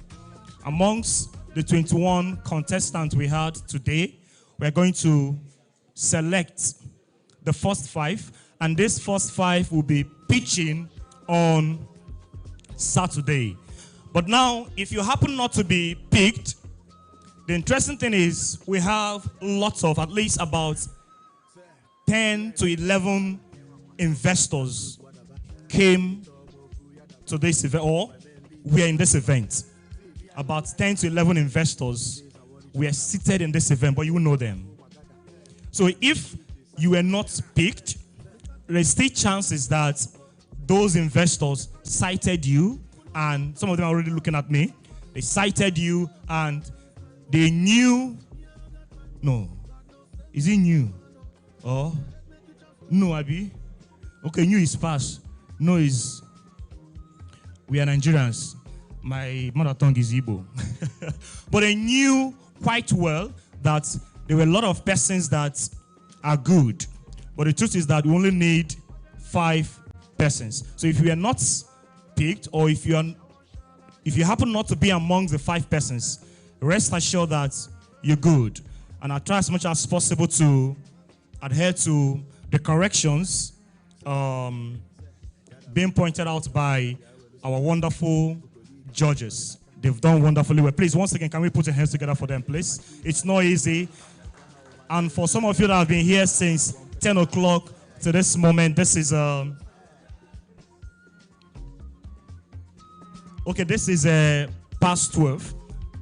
Some of us have been here since 10 o'clock till now. This is past 12, just 2 hours. We tried, right? I told you we are leaving here by 12:30. So just like in the next 10 minutes, it will be 12:30. So thank you very much. So are we ready?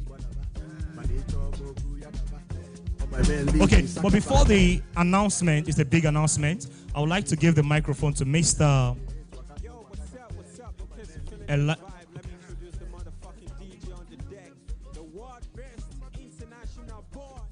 DJ's back and J Slot on the mic, that's what's up.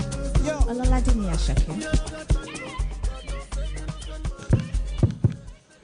Hi everyone.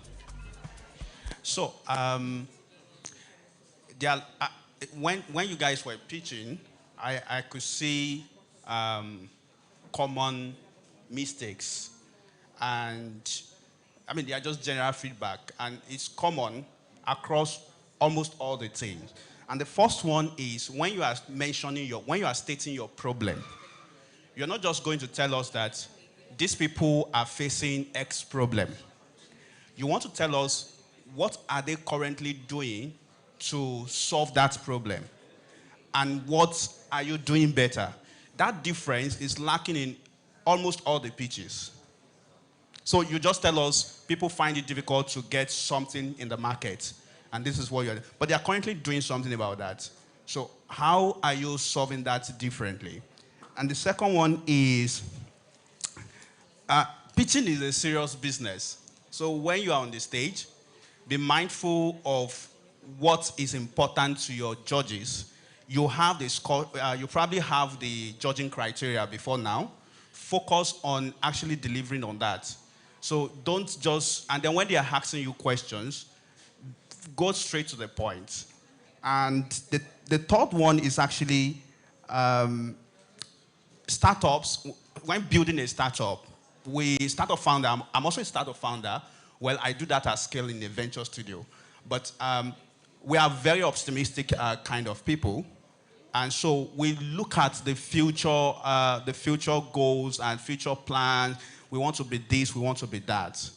But when you are pitching, you have to be clear on what you are doing now, what you can do now, and what you are looking to do.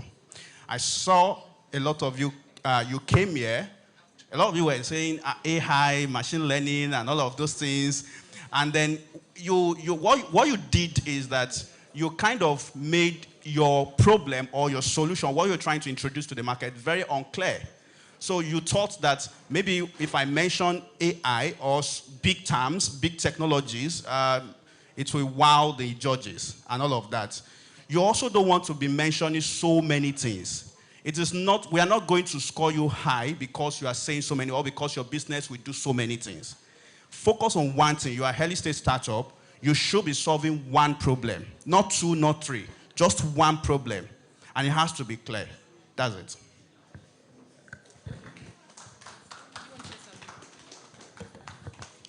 Okay, guys. So, pretty much so what he said was actually the general feedback that we were going to give. But I'd just like to add that the game is changing in the industry. The way it was easy for a lot of people to get money in the past few years, it's not the same way it is right now. So people are looking for innovative ideas. You wouldn't come to me for funding and bring a logistic company in or something. We're going to look at it like a million and one times to see the possibility of, what's your UVP? Let me say that. And I'm just saying that because there's too many people doing the same thing. So there is room for collaboration because now what people are doing, and I'm telling you for real, even the big guys, they might not put it out there. Like the guy that said he has gone to Ventures platform and he has gone to something. I was like, what? Like, if you know in-house gist, a lot of people are bootstrapping, even with the plenty money, because you're thinking long-term when you're a VC, when you're an investor. You're not thinking of right now. So please, I'll urge that you really, really pay attention to building appropriately and building distinctively. And so another thing is, are you ready to showcase yourself to the world? And that's where venture studios come in, not VCs, different. Venture studios help you build. Because I saw that a lot of people did not have, people had great ideas. For instance, Fuitos has, is that pronunciation? You guys have an amazing idea, but you did not sell it well. Meanwhile, it came with something similar, and we were sold. I'm just saying that explicitity is important in this kind of things. If not, your multi-million-dollar idea will seem like trash or like almost nothing. So please, and I'm saying this from data from recent conversations, and this is not just Nigeria or Africa. I was in the room of venture builders from around the world yesterday night, and I know the conversations that everybody's having. People in India are bootstrapping. People in Portugal are bootstrapping. I'm like, oh, I thought it was us. But it's a general, thing that's going on in the world right now. And I can tell you for sure, what's going to make you stand out is your innovation level and how different you are building what you are building. Because why do we have so many child decks? Do you understand what I'm saying? Why do we have so many this? It has to be different. Do you understand what I'm saying, guys? So please, when you go back, you see that's why we're sold with Sam's, we're sold with, I'm trying to see, Famera, and that brings me to the last thing I'm going to say. Famera and its products, what makes them stand out is the fact that within what they are doing, they have a tutelage thingy to implement infrastructure to teach their users the essence of those products. Do you understand? You don't just push things to people, especially if you're dealing with local people. You need to be able to inform them on why this is useful for them or things that will make them use it properly. Do you understand what I'm saying? If not, you just be another startup. And so you know that if you check the statistics, of every 200,000 startups that have been established in the last 5 to 7 years, 65% of them have failed woefully.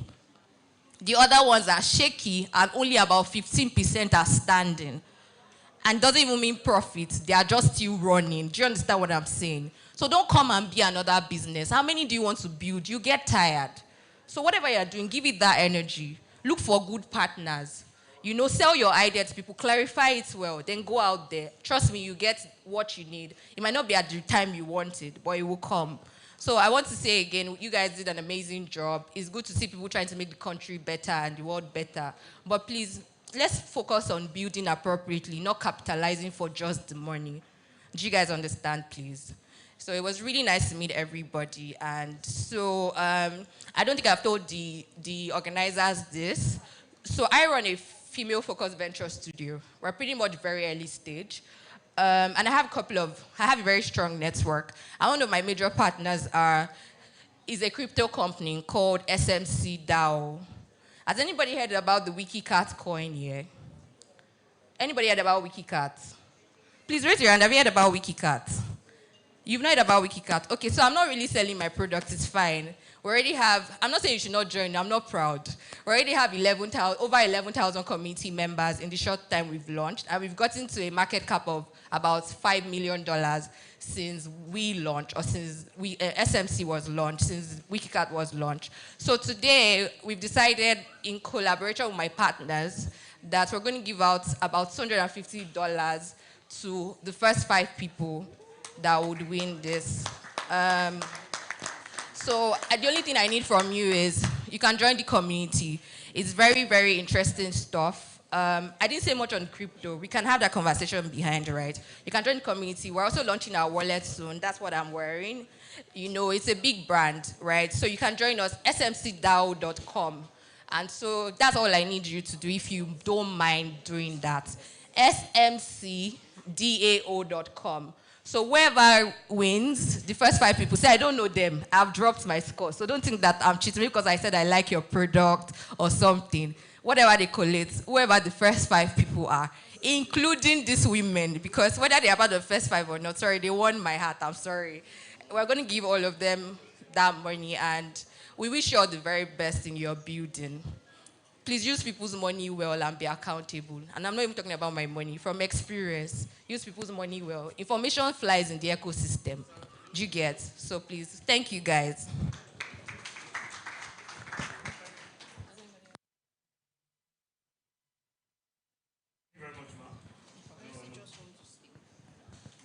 Okay. Sorry, can you hear me?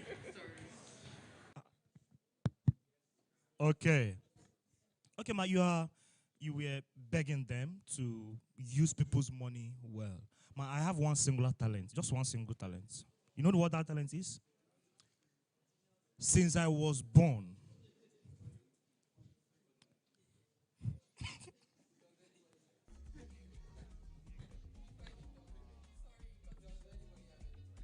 does anybody have any question? Any question at all? Ask your questions, or you can win their heart through that question. Okay, 2. Any other person?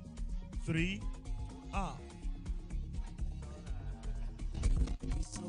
Okay, the first 5, we have 1. You raise your hand. 1, 2, 3, 4, 5. Okay. Tumbon. She's a lady now. Ladies first. 6.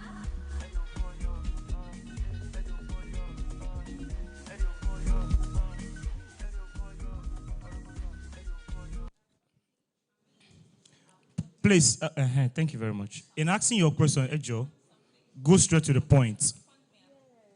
Go straight to the point.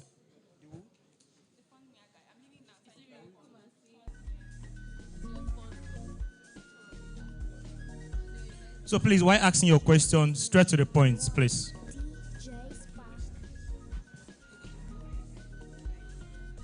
All right. Good afternoon, guys. My name is Samapi. I'm the creator of WikiCat and SMC community. My question goes to Team 7. So you spoke about blockchain and using blockchain for authentication of NFT assets. Is it going to be run on NFT technology, or you have another ARC technical standard they're going to be using?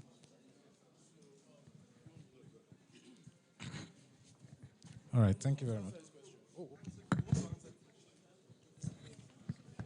Well, actually, if you look at things generally, we discovered that there have been a lot of NFT scams these days. So actually, we intend in building our own, blockchain technology.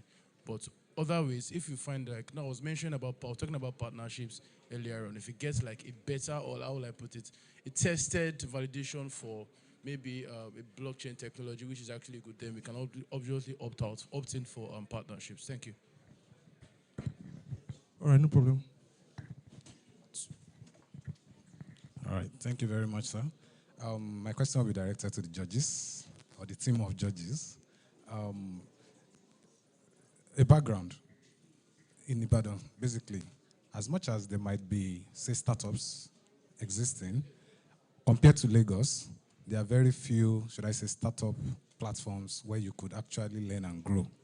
So for instance, for someone like myself, having an idea and interested in building it in something that is sustainable and can actually work, basically what I've been using has been videos on YouTube from Y Combinator, Startup School, and the likes to build myself. So, but if you are looking at it, there's the realities of startups, so to say, in those climb is obviously different from startups in this climate, basically in terms of interacting with investors. So a foreign investor, you can say a lot of things and he just picks one or two things and is impressed. But a Nigerian investor is not thinking like those individuals. He's probably thinking like the banks here. So how can startups, one, balance those expectations from startups? Then two, how can startups truly grow, especially in this kind of setting where we don't have maybe a mentor or a mentee, and you can properly develop yourself, your product as well. Thank you.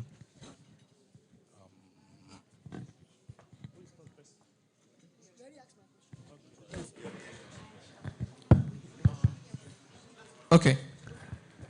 So I'll admit, like you said, that the environments are different, right?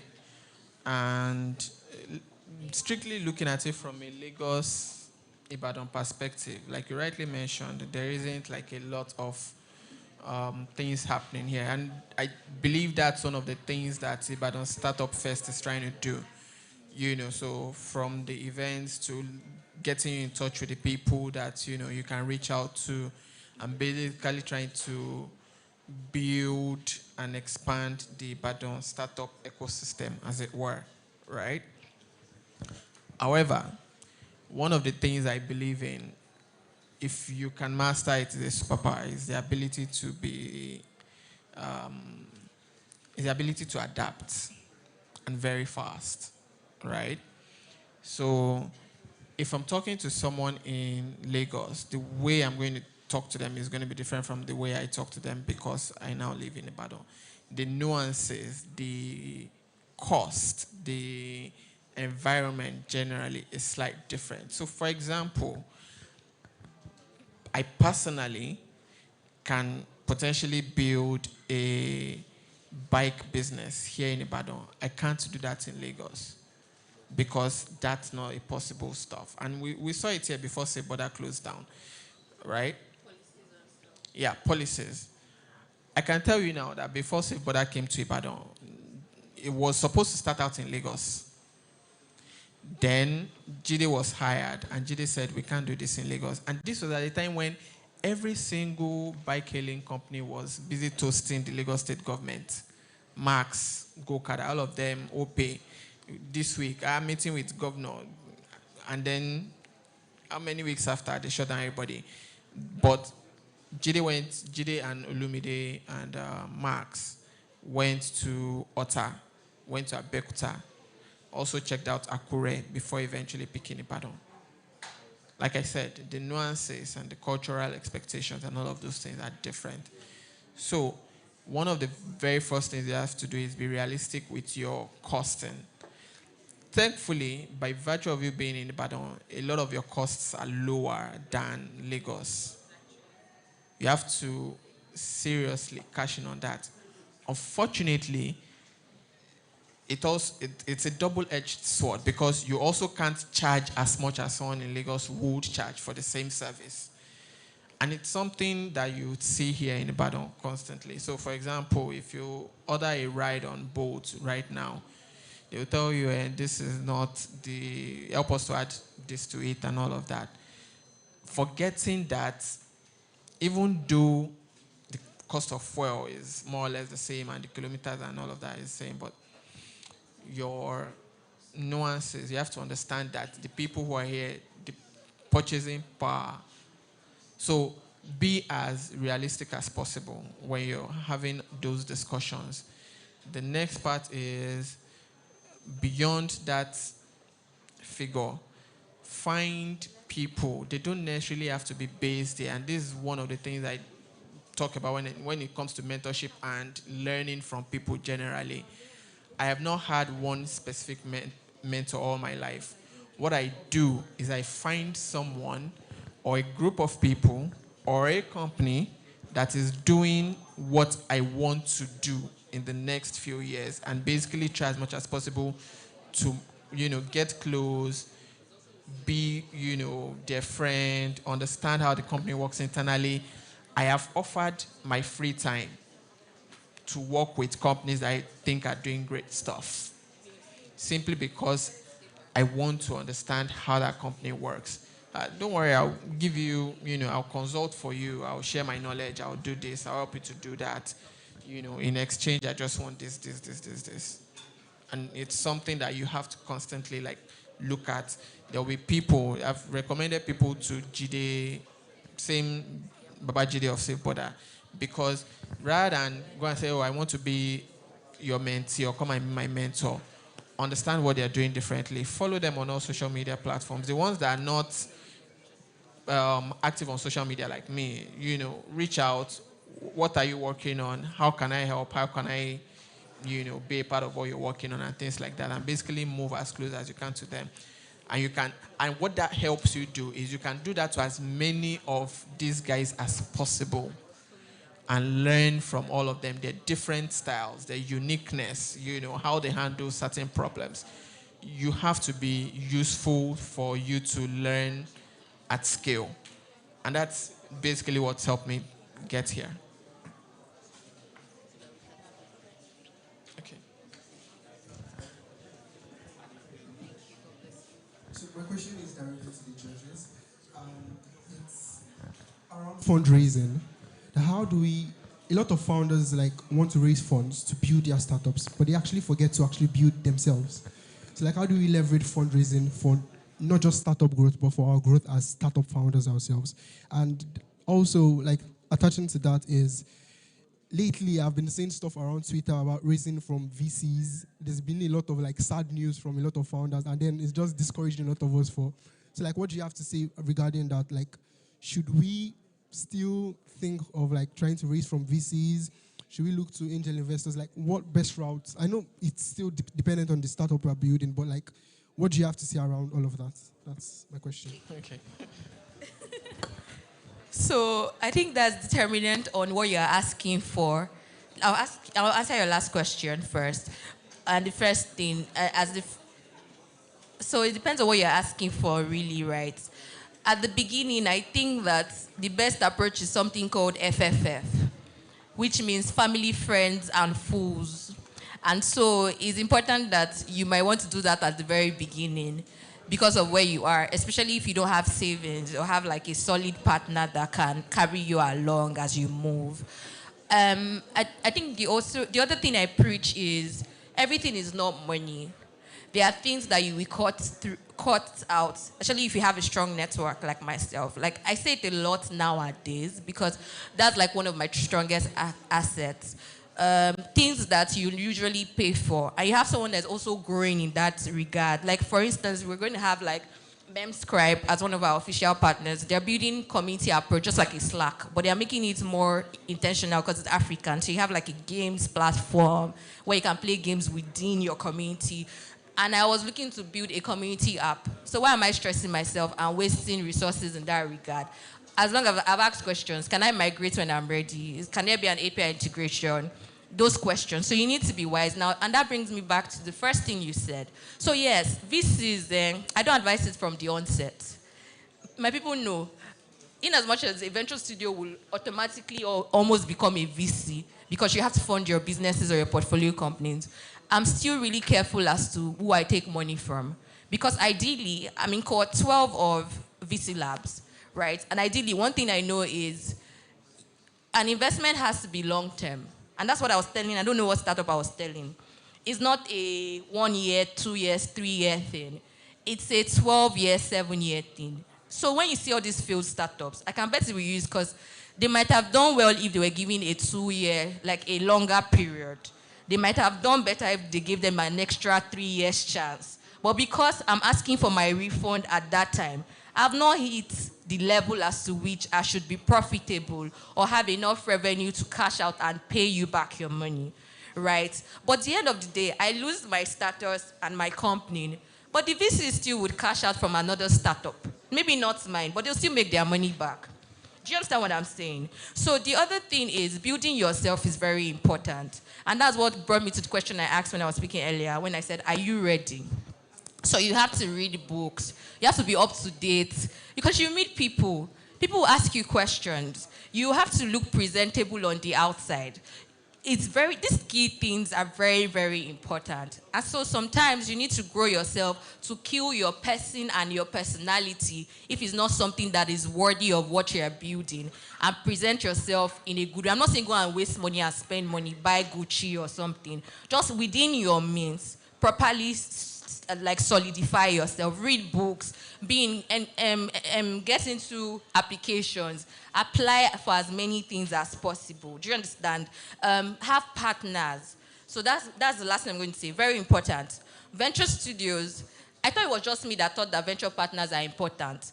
But actually, in class yesterday, one of the things they taught us is, and this was like a global thing, the person teaching us is in Asia, not in Nigeria. They said the problem with startups is building. So you need operational status. So you need like an operations officer. Beyond that, you need different people to perform various roles. But you cannot hire because you don't have the money to pay someone 500K a month or something. So what do you look for? Venture partners that are a long-term part of the brand. So for instance, my CTO runs another startup that was in YC. But he's my CTO. Why? Because I cannot pay him 1 million or 2 million every month. Just know what I'm saying and be consistent with it. But he has become a partner and he most likely has a stake in my startup. So that is like a way to manage these things. You have to be wise because it's bootstrapping on a global level now. I know we have God, and trust me, I know that God helps his own. But the truth is, wisdom is important. Or what did they say? Wisdom is profitable to direct. And so you need to get that wisdom. And with wisdom, you get what? You know, with wisdom, you get understanding. Do you understand what I'm saying? So, groom yourself. Let me finish. Write and read books. Meet people. There are people here that will help your business skills. Some people have CTOs here. They don't have CMOs. You have CMO. Link up. Let me tell you, when I hear them guys that are building logistic company in Lagos, for instance, Fares, Messenger, Smart Parcel, Ship Bubble, Move Light. These are guys I know. SendStack, not even SendStack. I need to round off. Not even SendStack. Now I'm going somewhere. These guys I mentioned, they are very intertwined. Some people run things. Food Court does not own all their bikes, not even a large percent. Move Light does the gig, but you see Food Court on all the bikes. Just know what I'm saying. Collaboration is important, and that's how the world is playing. Emma dollar, right? Like, don't say I want to own all the stake. Give somebody something and get out there. Yes, I think that's it. Thank you very much, ma'am. So because of our time, we'll take just 3 more questions. Because of time, please. Because of time, and we are going to ask the question. Just ask the question together, please. One sentence, please. And direct. It goes to the venture studios that are actually here. What exactly are we doing? What exactly are we doing to, let me say, young guys that are actually coming up? A lot of people in my research don't even know about venture studios. So, what are the things are you doing to let people know about, educate them about this? Okay, I saw in the flyer that there is access to startup job and internship opportunities. That's my question. So Sorry? I saw on the flyer that there's access to startup jobs and internship opportunities. So where do we get to access? We'll tell you. Next person.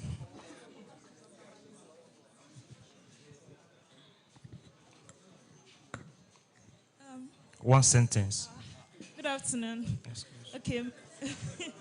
My name is Deborah Oladeji. Please, mine is long. I'm the CEO for Vet Niger, and it's a vet logistic company. Okay, Yeah. So it's actually a new market, basically. It's a new market. You said something about companies that are related to other companies in Nigeria. So this market is a new startup, essentially. How do we find ways to collaborate, to find inspiration, to ask, like you said? Thank you. Any other person? No. Otito.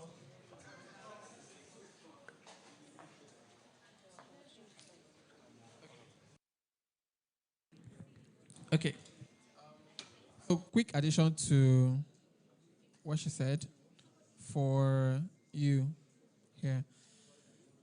For every startup founder, one of the most important things that you need to watch is your spending and financial habits. If you are spending lao in your personal life, there are odds that you're still going to collect VC money and then spend same. And you'll come back and collect their money. Once you collect VC money, your life is no longer your own. No. That's the fact, because they will ask for crazy numbers and you have to meet them. Otherwise, like she said, you lose the company. For Vet Niger, right? You said that the market is new, but technically it's not. Actually, kind of not in Nigeria. And let me tell you why. There are pet companies in Nigeria. What can you do with a pet company?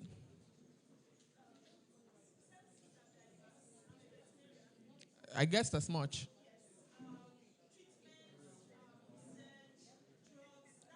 Exactly. So if you partner with a pet company, that's ready market. Because the person who owns the pet already knows where to go to. They might not know you, but they know where they're going to get.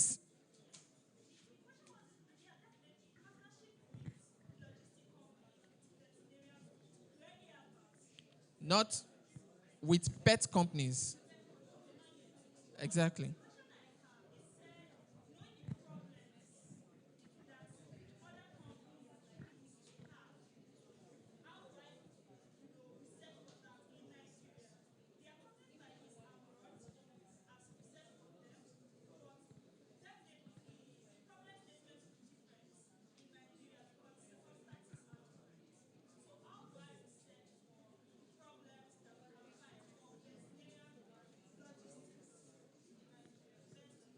Okay.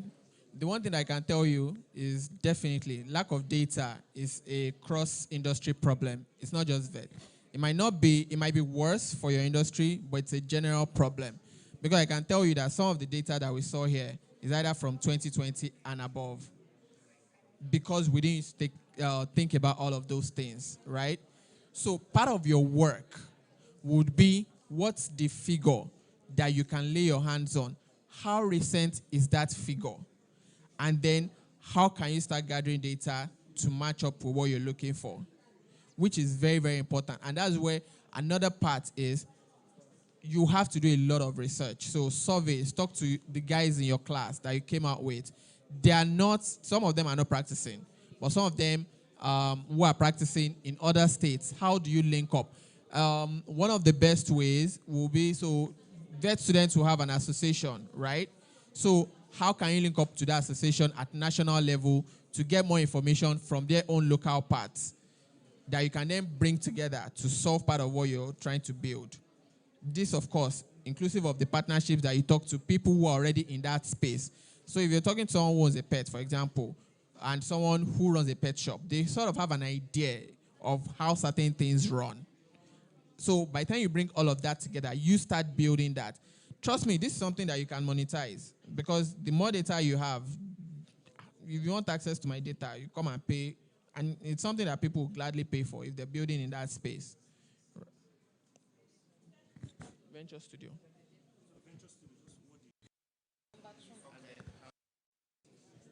Venture Studio. Okay. So, sorry, who owns the question?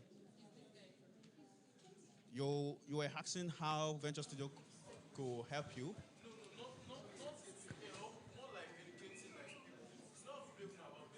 Okay. So Venture Studio is like your co-founder, but a company being your co-founder. So we call a Venture Studio an institutional co-founder. So if you are two co-founders, a Venture Studio is like your third co-founder. If you are three, meaning that they are bringing to the table the skills, the ability, the capacity that you don't have on your team. They are bringing to the table those capacities. For instance, you're a software engineer and is probably a logistic person. Business. But there is also the part of business development. How do you secure partnerships? How do you build industry relationships? Have that capacity. But you might have a promising, startup. A venture studio is coming in to support on that.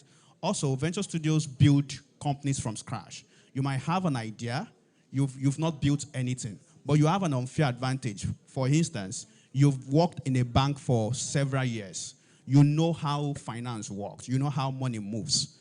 But you want to build a solution around that. You are not a software engineer. You just have an idea. A venture studio can pick you up from start and then build with you. Also, venture studio build internal solutions. I have a number of solutions I'm working on internally that do not have co-founders or founders assets now. So basically, for you, a venture studio is an institutional co-founder to support you where you need. And also, we also fund. We give 100K for every startup we invest, we bring into our venture studio. So we give you cash and we give you sweat. That's it. Thank you. Okay. Okay, so your question. My venture studio is called Herline, like it's for women, right?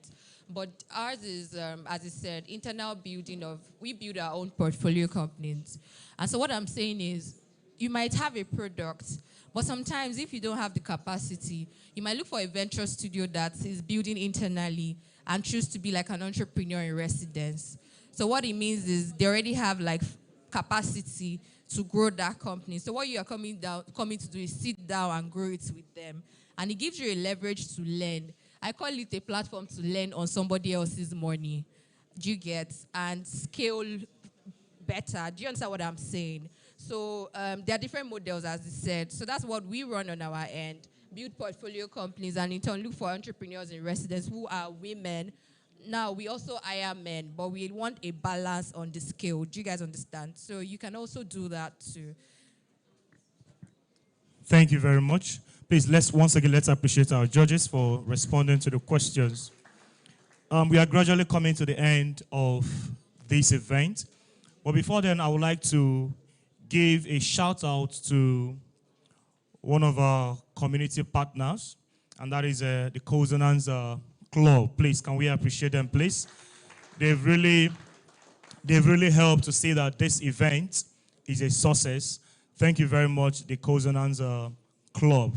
At this point, ladies and gentlemen, I would like to call the team lead for Ibadan Startup Fest, Pitchathon, which is Miss Oluwatobi Omotayo. Thank you. I'm not the team lead. This one that you want to give me role. Yes, good evening, everyone. I'm Tobi Omotayo. I am the Programs and Community Manager at Consonance Club, the community partner for the execution of this event. And I just wanted to say thank you to everyone that came on time. I heard some people were here by 9. I was very surprised because today is environmental. So thank you for coming early. Thank you for staying through to this time. Right, we're about to end. We are aggregating the scores, and we'll make the announcement of the top 5 startups. Right, but I just wanted to say a little thing about Consonance Club. So Consonance Club is basically your community friend for your startup growth. Right, something like venture studios, but not really. We don't do the formal stuff. We do more community management to foster community support to early stage founders that are looking for a community of like-minded founders that they can collaborate with and partner with. We also provide technical and business support. We also provide fund support to early stage startups. So think of us like the hand that holds you through your 1 to 100 journey, right? We can introduce you to guys like this, we're able to get them. Just know that once you're in the community, your need is our priority, and we make sure that you get what you need, essentially. So we do that through community programs like this and content. We are currently recruiting innovators. We are over 150 innovators already, but we know that there are still a lot of startups in Nigeria that have great potential to scale, right? So deadline is actually this November. We just need like 50 more, right? So you can go ahead and apply. It's completely free. You don't need to pay any amount to get into the community. So please apply to join the community to enjoy all the benefits like this event. Shout out to our community partners that are here. I saw some of the guys from Consonance Club here. So shout out to you guys. So apply, it's free. It's just a short form and we'll reach out to you if you meet all the criteria. You should be early stage. You should have your product live. Your product should have some traction in the market and you should be looking to engage with other founders within your network. So thank you so much, everyone. Just chill a bit. We'll be done in a few minutes. Thank you.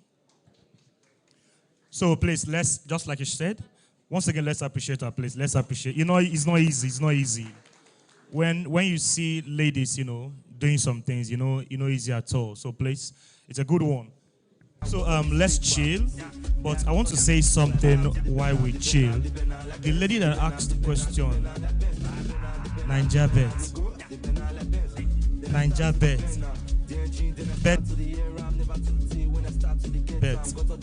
You ask some question, you get mind. Pack all our money. No problem. Please spice this place with a bit of music while we wait for the judges to give us the best part. I say you should play music now. Music no grip play again.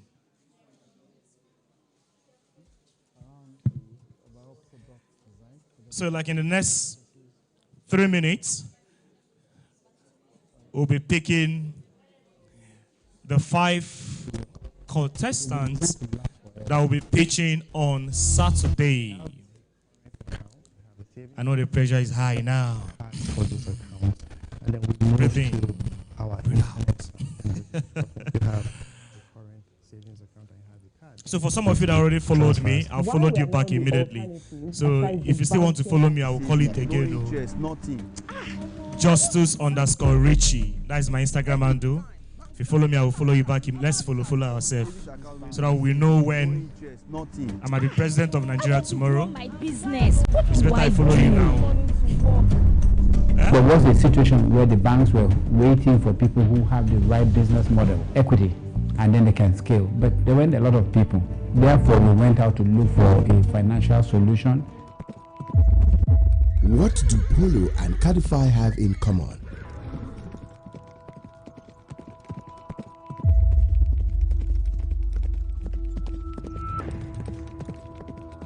Create and fund virtual dollar cards with Naira and USDT.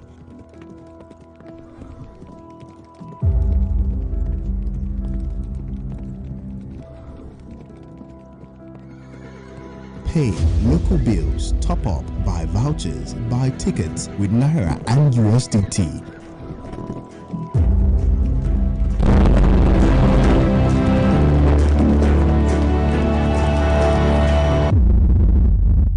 Cadify puts all your utility bills in one place.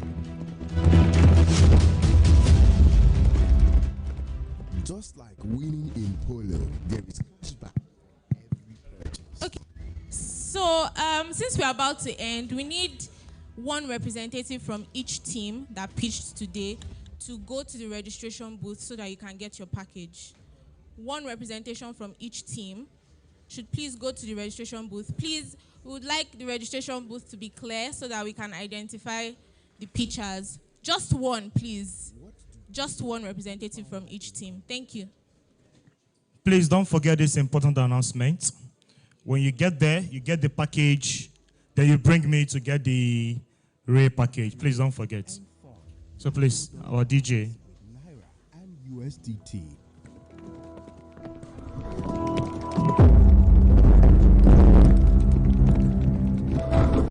What do Polo and Cadify have in common?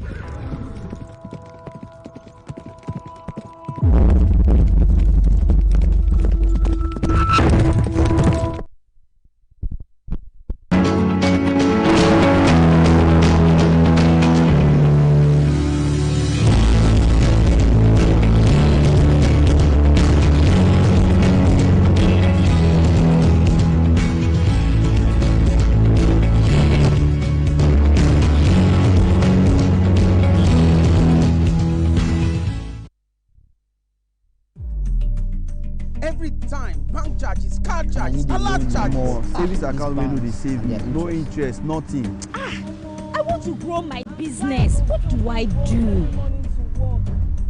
There was a situation where the banks were waiting for people who have the right business model, equity, and then they can scale. But there weren't a lot of people. Therefore, we went out to look for a financial solution that doesn't require you to have a lot of money invested before you can grow or even start a business. Welcome to the Alternative Bank.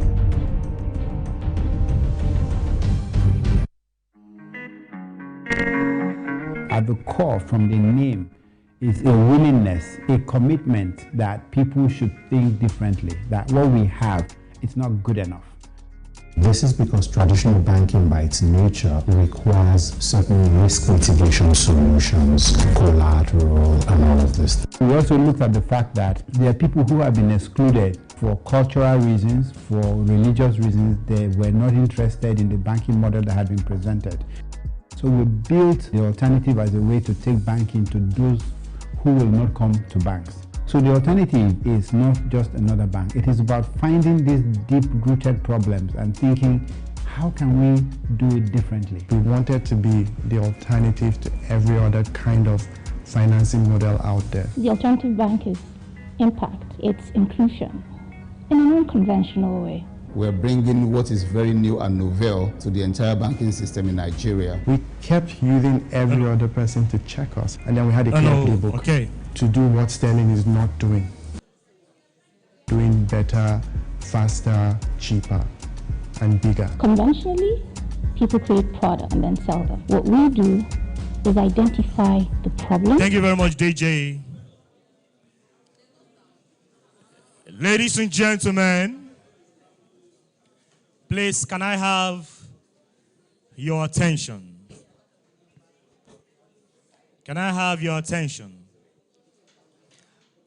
After a very bloody battle, we now have the best 5 amongst the best 21. We have the best 5. And I'm going to start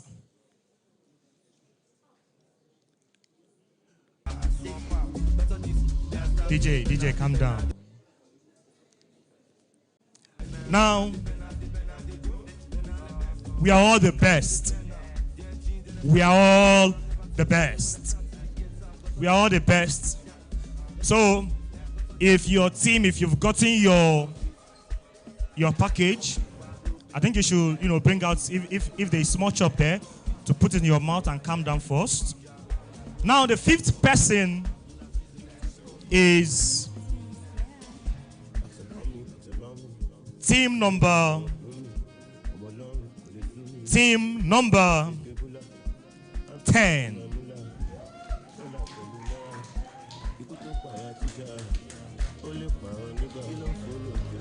Team number 10, where are you? Okay, the Famera. The 4th person, ladies and gentlemen. DJ. The 4th person, ladies and gentlemen, is team number 4.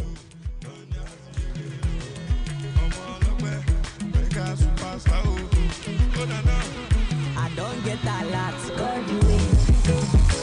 And I don't pay my rent, God do it. Ladies and gentlemen, at this point, DJ, thank you very much.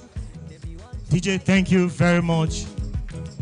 At this point, ladies and gentlemen, boys and girls, the tech gurus in the house, I want to mention somebody all of you will be very happy to invest in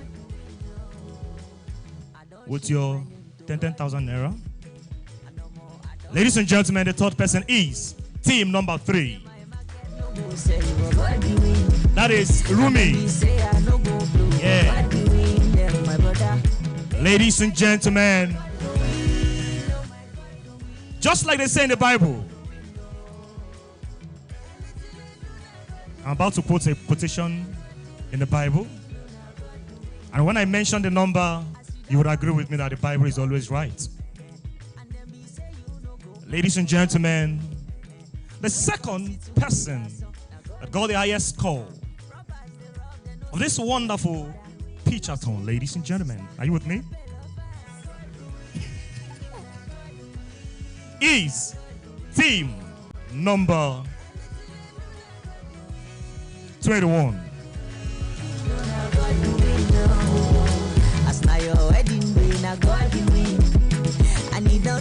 Now finally,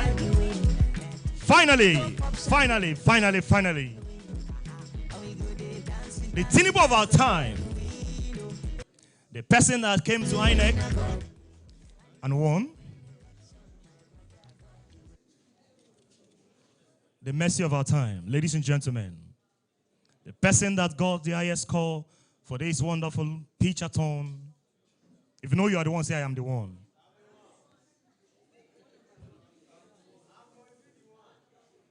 Ladies and gentlemen,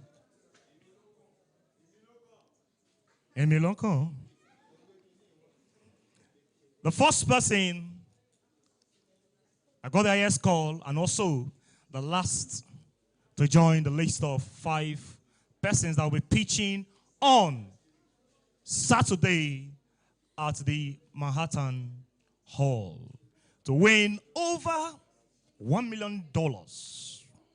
Ladies and gentlemen, it's not a person, but team number 20. Number 20. Where are you? Where are you?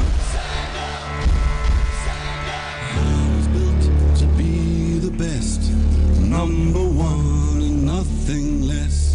Lead me to my destiny. I have waited. So a very big congratulations to all the 5 contestants that we have picked.